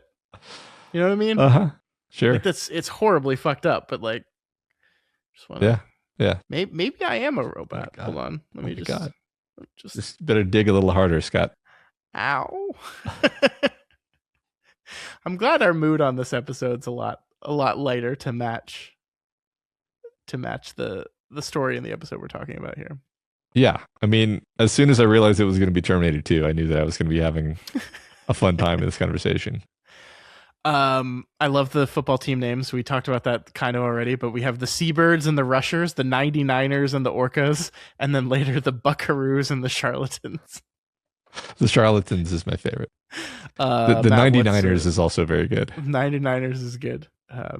It's so close. They're so close. Yeah. I mean, they're all kind of close. The Seabirds or the Seahawks, the Rushers could be the Chargers. If you gave me a quiz on which of these is real, I would have guessed probably half of them are real. It's none of them. Yeah, I know. Could you name 5 football teams, Matt? I could probably name 5 football teams. Scott, don't be silly. Okay. Well, then. Go ahead. The Houston Oilers. No. Current football teams. All right, 49ers. Uh-huh. Are the Oilers still a football team? I mean, they don't have the name Oilers anymore, and they are in Tennessee. Giants. There you go. Seahawks. There you go. They just won the Super Bowl. Texans, the best name for a football team ever. That's what replaced the Oilers. Giants. Did I say 49ers already?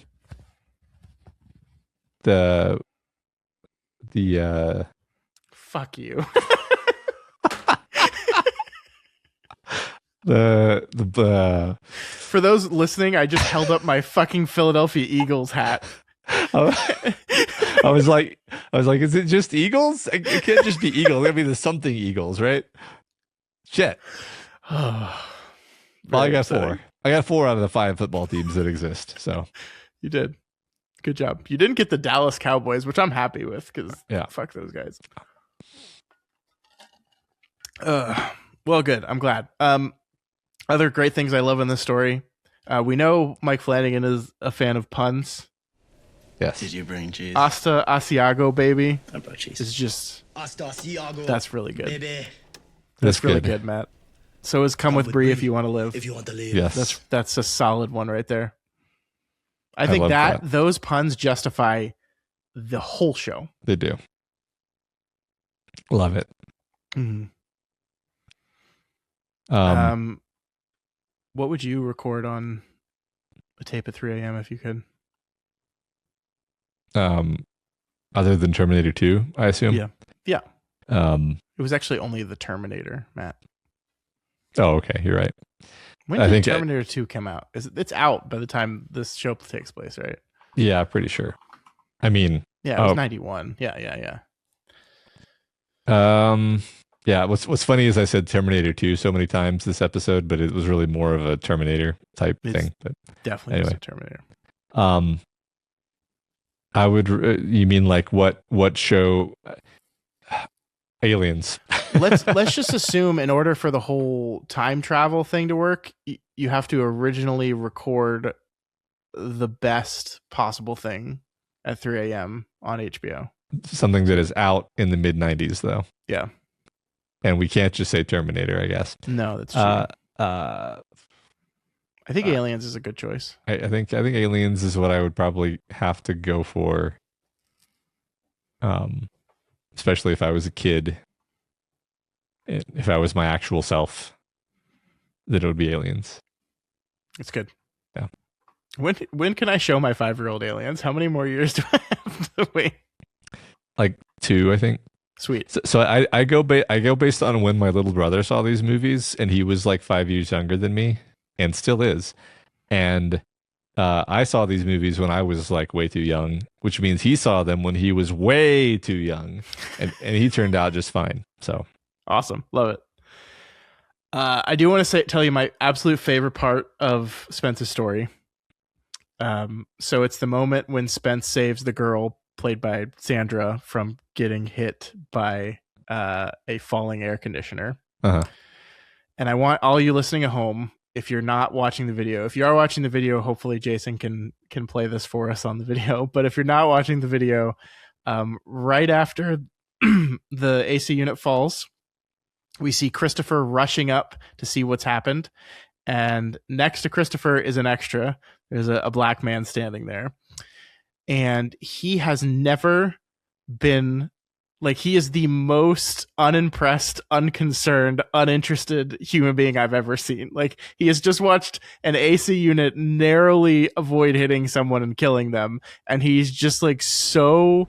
It's not even blasé about it. It seems like he gives a face that's like actively like, the fact that this is happening is annoying me.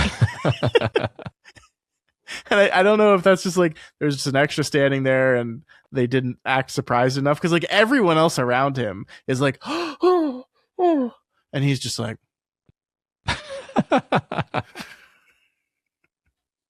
that's great. So go back and watch it. It's pretty great. Well, we already talked about the ending, but I did want to mention that Stanton is going to be so mad about all the murders in her basement. I mean, wouldn't you? Yeah, I would. If I'm just imagining her being like Ilonka, and them having to clean up multiple dead bodies and bury them somewhere. Yeah, I don't actually know what's going to happen next. It's actually quite interesting, quite a dramatic final moment of having 3 people die, and then Stanton and Shasta are potentially like fighting, actually, like physically, with Ilonka being, obviously traumatized by what's happened. Well, Ilonka gets knocked out at the end of the episode. Oh, okay. So, like, Julia Jane rushes towards her, and we do that really fun, like, completely switch the style of camera we're using, where it moves to handheld, and that's like very jerky, almost as if we're in Julia Jane's point of view as she like lurches up to her to grab her to force her to drink, and she hits her head on the thing behind her, and that's when we fade everything out. So yeah, I don't know, it is fun. It's a fun place to move into our final episode where we're like, okay, what now? Was that the climax of the show, or will and this last episode will just be denouement, or is there going to be more climax to have? I don't know. Yeah, it's cool. I appreciated that we got to see. I made the joke about we never get to see them light the absurd amount of candles in these rituals, and we actually do get to see them go around the room and light the candles. I like that. Yep. I think there's something so powerful in that moment. We talked about this a little bit, like when Ilonka opens the door to Brightcliff for the first time, and Julia Jane's there, but then she's flanked by 3 other people. Like automatically, you see Ilonka like start to go like, oh. And she just gets kind of overwhelmed and like swept into all of it from there. And it all just gets worse and worse. It's just a really great statement moment, I think. I love that. I agree. Yeah. That's a good point. And like the heartbreaking nature of like Ilonka is so excited, and she's like, they don't show it, but did you see she has a picture with her?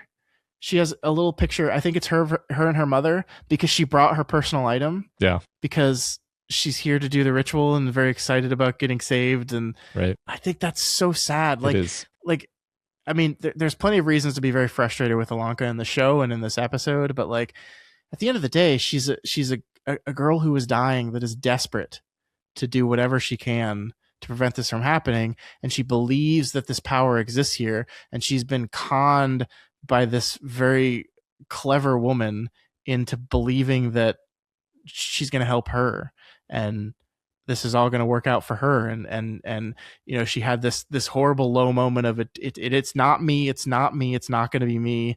And Julia Jane rescues her from that once again, saying, you were right about everything, and we're going to do it. We're going to cure you tonight. And now that's been ripped away from her once again. So yeah, it's easy to get frustrated, Ilonka, sometimes, but yeah, I mean, like at the end of the day, like she's dying. Who's going to fault someone for doing just about whatever they can? Obviously, There's limits to that, right? We've seen them with Julia Jane. Sometimes we feel those emotions like frustration because we don't want to feel the even more uncomfortable empathizing with the character who's really suffering tremendously. And that's why they're behaving that way, right? Yeah. I thought this is a little sort of too tactical realism, but I was just thinking like the part in the spell or whatever that's supposed to say, you sacrifice something important to you. It's like, okay, but that's clearly supposed to be your life, not an object that you like. Yeah. Well, and it's like, let's pretend for a minute that all this stuff's real, right? And had Ilonka actually drank and died, this ritual would have worked, which there's actually no indication in the show that that's the case, but let's pretend for a minute it is.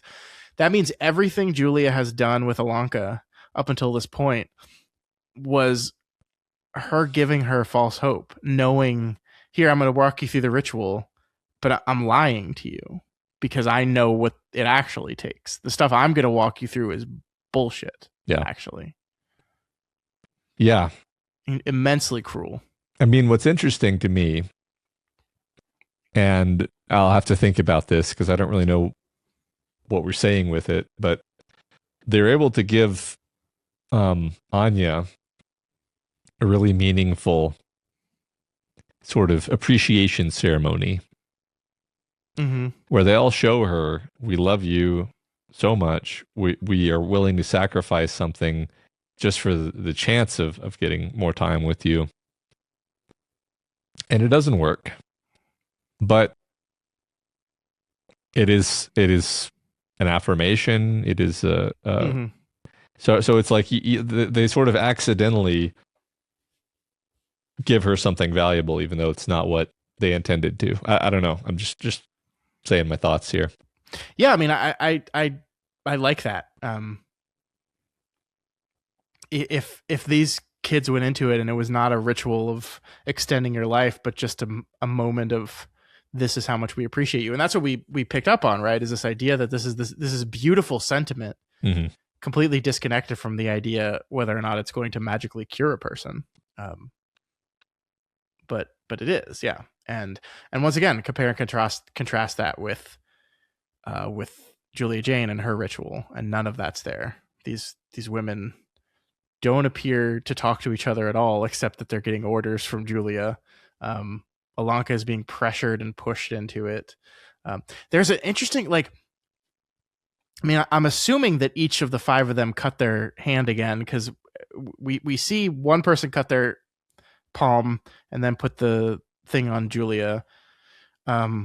We don't see Ilonka do that, and I was like really trying to look. Can we tell her if her hand's cut again? But presumably they all did it again, right? That's how the ritual works. So I don't know. Yeah, I don't know. I feel like that was maybe one of those things where it would be straining disbelief to have Ilonka do it while still maintaining this ignorance, overt confusion. It's like, hey, obviously you're not the center of the ritual. Obviously she's the center of the ritual. You should say something, especially if they're saying like, all right, now cut your hand. It's just tea. Just drink it. It's just tea. It's just some black bile and rat poison. Oh man. So any final predictions? One episode to go. Predictions. How do you think this whole thing is going to end? It's very hard to predict how it's going to end. I've complained about this before, that since I don't know if they were setting up another season. If you're setting up a season 2, you end your season 1 in a certain way. Sure. If you're doing a limited series, then you end it in a very different way. I think because they thought they were doing another season, that we leave some of these mysteries in play. Maybe we don't answer all of the questions about Stanton. Maybe we don't. Maybe we don't even end up with Ilonka and Kevin together. Maybe that's more of a season 2 thing.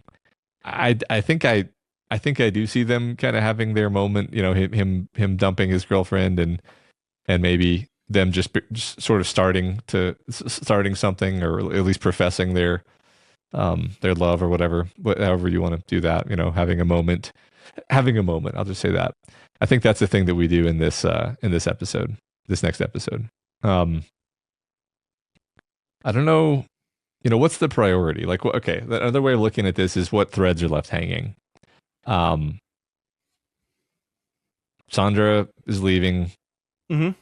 I think Kevin needs to finish his story. Okay, what's that the name was of the what I next was going to ask. Is the Wicked Hot going to finish? What's the name of the next episode? Midnight. Okay, that doesn't help. But I think Kevin tells his story. I think Kevin finishes his story, and part of him finishing his story is, resolving his character arc. Sure. And then he tells, before or after that, he tells tells his girlfriend what he needs to tell her. We've basically wrapped up Spence. I don't know that Sharif is someone where I feel like, there's all this unresolved tension. I mean, maybe we learned some piece of information about her that is more of an answer. But honestly, even if the season ended without us really understanding what her deal is, I would just be like, yeah, that's who she is. She's kind of mysterious. Sure. Natsuki and Amesh Natsuki had a fantastic episode last week. Amesh already had a fantastic episode. Them getting together. We forgot to say they hooked up. I wasn't going to let that slide before we finished the conversation. They hooked up. It was awesome. Good for you, kids. I actually want to say I didn't say this last week because I knew the wonderful scene with Ilonka was coming up, and this scene where she realizes that they hooked up. But you basically, I wouldn't even call it a prediction. Yeah. You just like immediately read into the kiss at the end of that episode as they're definitely going to bang after this. Yes. Which I found delightful, and I didn't really want to call attention to that because is everything okay, Ilonka? I knew that you were right. But I think that's great. Okay. I don't remember what my first read was, but I don't know if I fully realized that they crossed another item off of Amesh's death list until the next episode. That's funny because I think it didn't. You're right that I didn't even think of it as a prediction. I just thought of it as what was happening. I'm like, I guess I felt like the way that it was less of a kiss and more of a tackle. Sure. So and I mean, the wording behind it is like, I want, like, I'm going to be uncouth here, but like, I want I want to let you in. Yeah. And then I want you to stay. Like I mean, it's all there for sure. Yeah. But I don't know if I fully got there myself. I think I want you to stay was the thing where it was like stay the night is what you mean by that, obviously. Yeah. And yeah, so I knew that was going to happen. And also part of me, it was just like, what are you waiting for? What, like, you don't got the time to go through the bases in linear order. Let's just, yeah. So, good for them. Mm-hmm.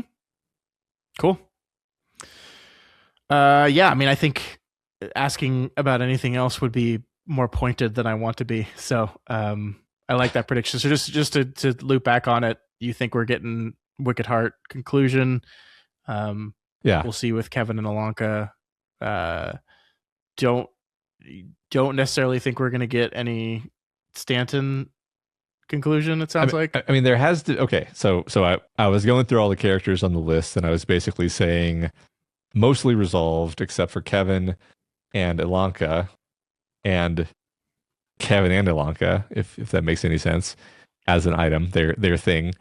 And Ilonka ties to Stanton, right? So Stanton, what was actually going on in her relationship with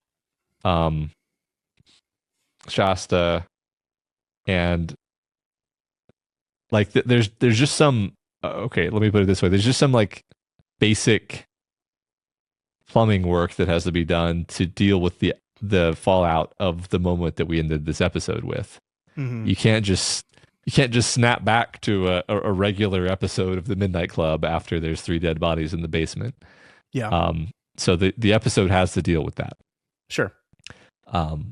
Which is going to involve Stanton, obviously. What we resolve with Stanton, I don't know. I don't know what that looks like exactly. All right, cool. Well, gosh, we'll find out next week. Awesome. When we finish the Midnight Club. Sweet. This has been delightful, Matt. I've been really enjoying this. I'm a little sad it's coming to an end.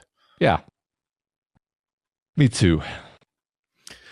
All right. Well, as we said, next week's episode 10, the finale of the Midnight Club, is titled Midnight, aptly. And that will be it for us, with the exception of our OV episode after that. But before we go this week, we do have a discussion question to talk about. What was the question we asked, Matt? The question was, what's your favorite thing where someone wakes up in a different reality than usual and they have to figure out what's going on? This was in honor of our Anya episode. That's right. A couple weeks back. Kamai1919 says, you emerge from a filled bathtub, gasping for air. You spill out, naked onto the floor. You catch your breath. You're in a hotel room, but where and why? You move to the bedroom and see a dresser that reads, know first who you are and then adorn yourself accordingly. The first thing that came to my mind was one of my favorite episodes, International Assassin, from one of my favorite shows, The Leftovers. The show itself is about the aftermath when the 2% of the world's population just disappears in an instant and without explanation. There is far too much going on with the main character for me to get into here, but in a nutshell, former police chief Kevin Garvey is being haunted by either a supernatural force or a ghost from his past, or both. The episode prior is titled A Powerful Adversary, and this entity is driving Kevin crazy and his loved ones away. An old man, an outcast of the town, seems to know what is haunting him and offers to help when Kevin feels like he has nowhere else to turn to. At the end of the episode, the old man explains to Kevin that to rid him of this entity, he is going to poison him with what is essentially a heroin overdose and kill him, and then shortly after will give Kevin a shot of epinephrine to bring him back. As Kevin goes to take the poison, his powerful adversary confronts him, and he downs the poison, seizes, and dies. The old man then drains the syringe of epinephrine, and then the next episode, International Assassin, begins emerging from a bathtub without any idea of what is going on and leaves you questioning everything. I don't want to give away any more spoilers for what is a wild, confusing, and emotional roller coaster in a show that is dealing with loss, grief, and having to live without answers. Wow. Interesting. Man, I watched the first season of The Leftovers, and I haven't seen the other 2 seasons, and it's like one of the big holes in my TV watching. I really need to watch the show. But I'm saving it. I'm saving it for when we turn our Inevitable Lost podcast into a Damon Lindelof podcast that we're going to call the Lindell Log. Already got a plan for it, Matt. So. Cool. Have fun. Come on, you just read that. Doesn't that sound awesome? Doesn't that sound awesome? That does sound pretty compelling. It's a very compelling mystery box. I sure hope it has something in it. It does. Okay, good. Sometimes nothing is something. That's the tagline of the show that we're going to do. Steve Living Room says, I have to go with the Scrubs episode My Screw Up, where Dr. Cox is talking to his best friend, played by Brendan Fraser, about Dr. Cox's son's birthday. They're having fun until JG asks Dr. Cox, where do you think we are? Dr. Cox turns around, Brendan is gone, and he realizes that they are at Brendan's funeral. Just heart-wrenching and really well done, and it fits with this week's discussion. Honorable mention to Star Trek. The next is NG just Next Generation? I've never seen it without the T. Is there another Star Trek? Yeah. The Naked Now episode. Everyone is horny and acting weird, and Picard is trying to figure it all out. When Data shows up, he says, well, at least you're functioning, Data. Data smirks back and says, fully. So perfect. Still makes me laugh just thinking about it. That's good. I remember that Scrubs episode as well. Very heartbreaking. Yeah. Frequent Peanut 5092 says, I am amazed and pretty excited to be the first one to say the first half of season 5 of Buffy the Vampire Slayer. I remember my reaction so clearly during a time long, long ago when you had to tune in apparently on a Tuesday night at 7 p.m. to watch the show. I had to beg my parents to delay or move dinner time so I could tune into my favorite show. And I turned it on, ready for the season premiere, only to have this whole new character that everyone acted like she'd always been there. And I was so confused. I started to question everything. Had I missed episodes? Did I get the premiere date wrong? What the hell was going on? And that they took a little while to actually explain everything made it even better. I know what this is because of the internet, but that's a very fun way to do a television show. It's a great answer, and it's one of those things that, yes, and I think you just said this perfectly, that like could not exist in the way that it existed back then, right? Because if this season of television came out now with the internet, you would just immediately Google what's going on, who is this person, and there would be some complete explanation with behind the scenes knowledge or whatever that would just explain to you exactly what's going on. And, right. We didn't have that. We never had that. This is great. But I mean, it is just a really, I mean, even setting that confusion element of it aside, it is a fun way to just mess with your audience in a fair way, I would say, to just have an element that shows up and you're just like, what? Yeah. Anyway, cool. Yeah. No, I completely agree. It's a really wonderful idea, and I'm glad they did it. They took the entire concept of TV shows having to introduce new characters later in the show to freshen things up and make it new, and they put a fun little Buffy twist on it. That's one of the reasons why it's just the best show. Yeah. All right, we have Way Hot and 7, who says maybe it's supposed to be hot, way hot. Way hot. Way hot and 7. I think my favorite example would be episode 7 in season 2 of Arcane, Pretend Like It's the First Time, as it takes place in 2 distinct alternative universes. One alternate universe gave 2 of the characters a look at what could be if what is this character? Piltover? I don't know. Piltover. I watched the show and I do not remember. Piltover and Zahn can work together, and the other universe gives another character a glimpse at what will become of his own universe if magic isn't stopped. Even though the episode completely removes you from the action of the previous episodes and is kind of out of left field, and my opinion, it does a good job of giving the viewer both hope for the future and of the 2 cities if they can get out of the mess they're currently in, and a sense of dread at what could be waiting if for our beloved characters if they fail. That's cool. I definitely watched season 1 of Arcane. I have not seen the second season, but I heard it wasn't as good as what the streets were telling me. Yeah, it's one of those instances where it didn't get the rave reviews the first one did, and I never checked it out. But I really like the first one a lot. All right, finally, Sandy Bones says, in HBO's Barry, the show establishes a specific visual language for Barry's fantasies.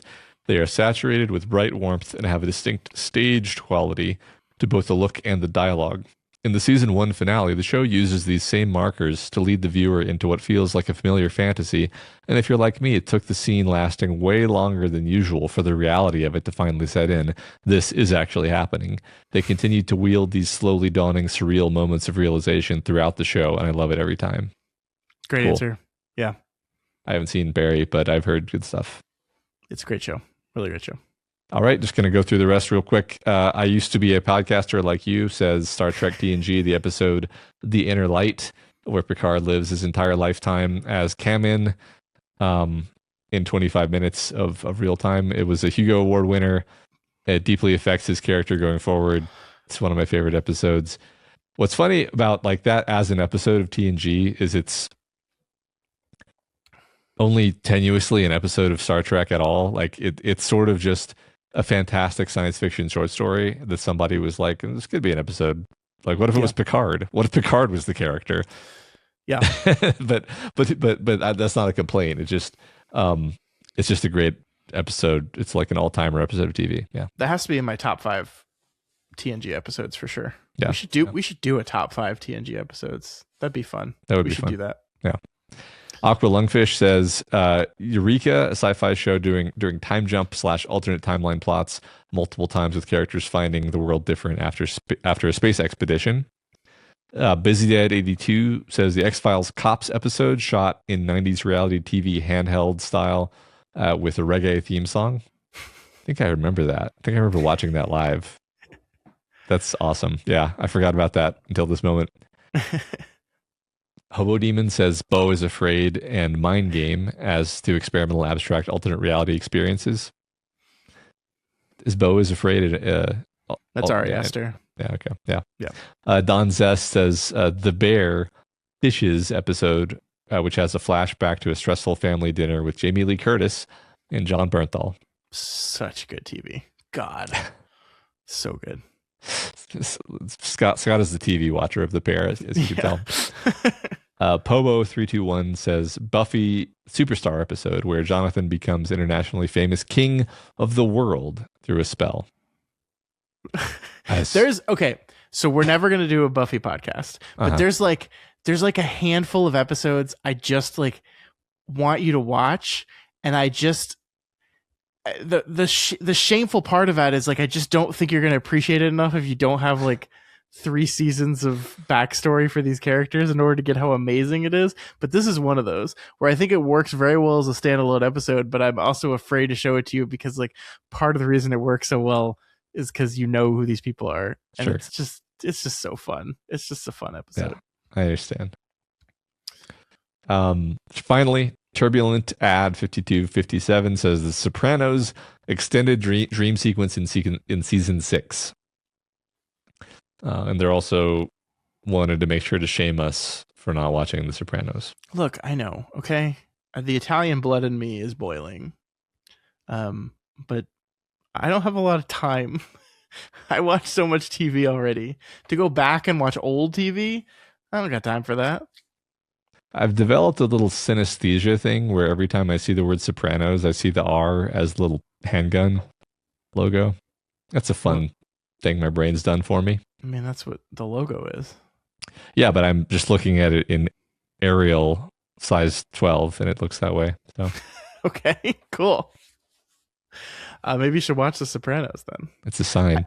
In fact, I'm going to find a way to mine content out of this, and that's how I can justify taking the time to watch Sopranos. So we'll get back to you. Turbulent Ad 5257. Excellent. I don't know how I'm going to have time for this. Anyway, next week's question actually is a question for us. So, as we do these 2 weeks in advance, the next time when we are actually reading the response to this, it will be our overview episode on the Midnight Club. And so we are going to do another mailbag. We try to do these, maybe not every single series, but like every other. We didn't do one for Midnight Mass, so we are going to do one here. So this is the point where you folks send us questions, any questions you want. It can be about the Midnight Club. It can be about Mike Flanagan's work in general. It can be about anything at all. Within reason. Send us the questions and we will do our best to answer as many of them as we can on this very show. So I always enjoy doing these. It's fun seeing some of the questions we get. Yeah, thanks. I'm looking forward to it. All right, that is it for this episode. Next week, as we said, the finale of the Midnight Club, titled Midnight. We're almost there. It's almost midnight, Matt. It's almost midnight. All right. Remember, you can reach us via email at flanaganswakepod@gmail.com, over on X at flanaganswake19, and on the subreddit at reddit.com/r/doofmedia, where you can toss those mailbag questions into the weekly episode post. Also, don't forget, you can watch every episode on YouTube and Spotify, and you can leave comments over there and give us upvotes, and just click every button on the page. Yeah, so last week I said that I was going to have to predict the future and say thank you to everyone who has gone out to our Shopify page and order some of Eliza's artwork. This week, I get to say thank you knowing the result of that, because you guys did exactly what I thought you were going to do.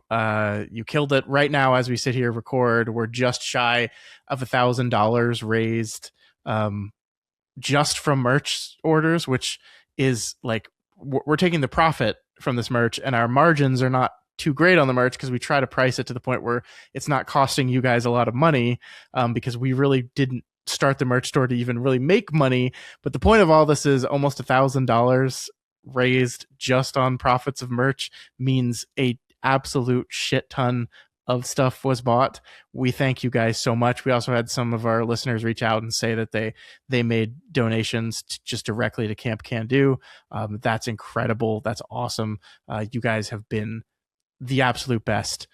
If you haven't gotten a chance to check out Eliza's artwork on doofmedia at myshopify.com, please do. We are still doing this. We are going to continue doing this for into the future. I think probably just all of Eliza's artwork.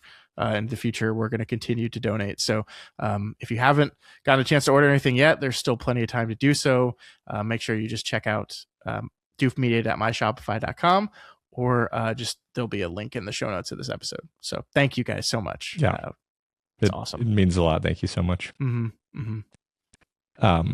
If you like our shows and you want to support us, then please consider donating to our Patreon at patreon.com/doofmedia. Bunch of really cool stuff over there, like our bi-weekly, whatever the word is, podcast on the TV show From, which we've been really enjoying that show. As of this moment, the voting for the latest chapter of my serial, The Knot, is tied. Oh my god! And the voting is about to end, and I don't know what I'm going to do. Change my vote real quick. Hold on, let me change my vote. Let me just cancel your vote out. It's very exciting. The point is, people are. It's funny. I try not to give one obvious correct answer, then two dumb answers, and drive the story by having people just choose an obvious answer. And I've been too successful at that because the voting is very often like a very close three-way split. So anyway, people seem to be having fun with that, is my point. So go check that out. Yeah. It's awesome. We're doing a lot of stuff on the Patreon. I still need to reschedule my Stephen King tier list thing. That didn't happen when I originally scheduled it. That'll be out there soon, I promise you guys. Maybe even...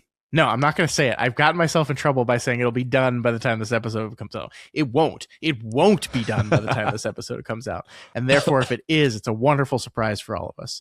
But I think we're doing a lot on the Patreon, and we appreciate those of you who have come and joined us there.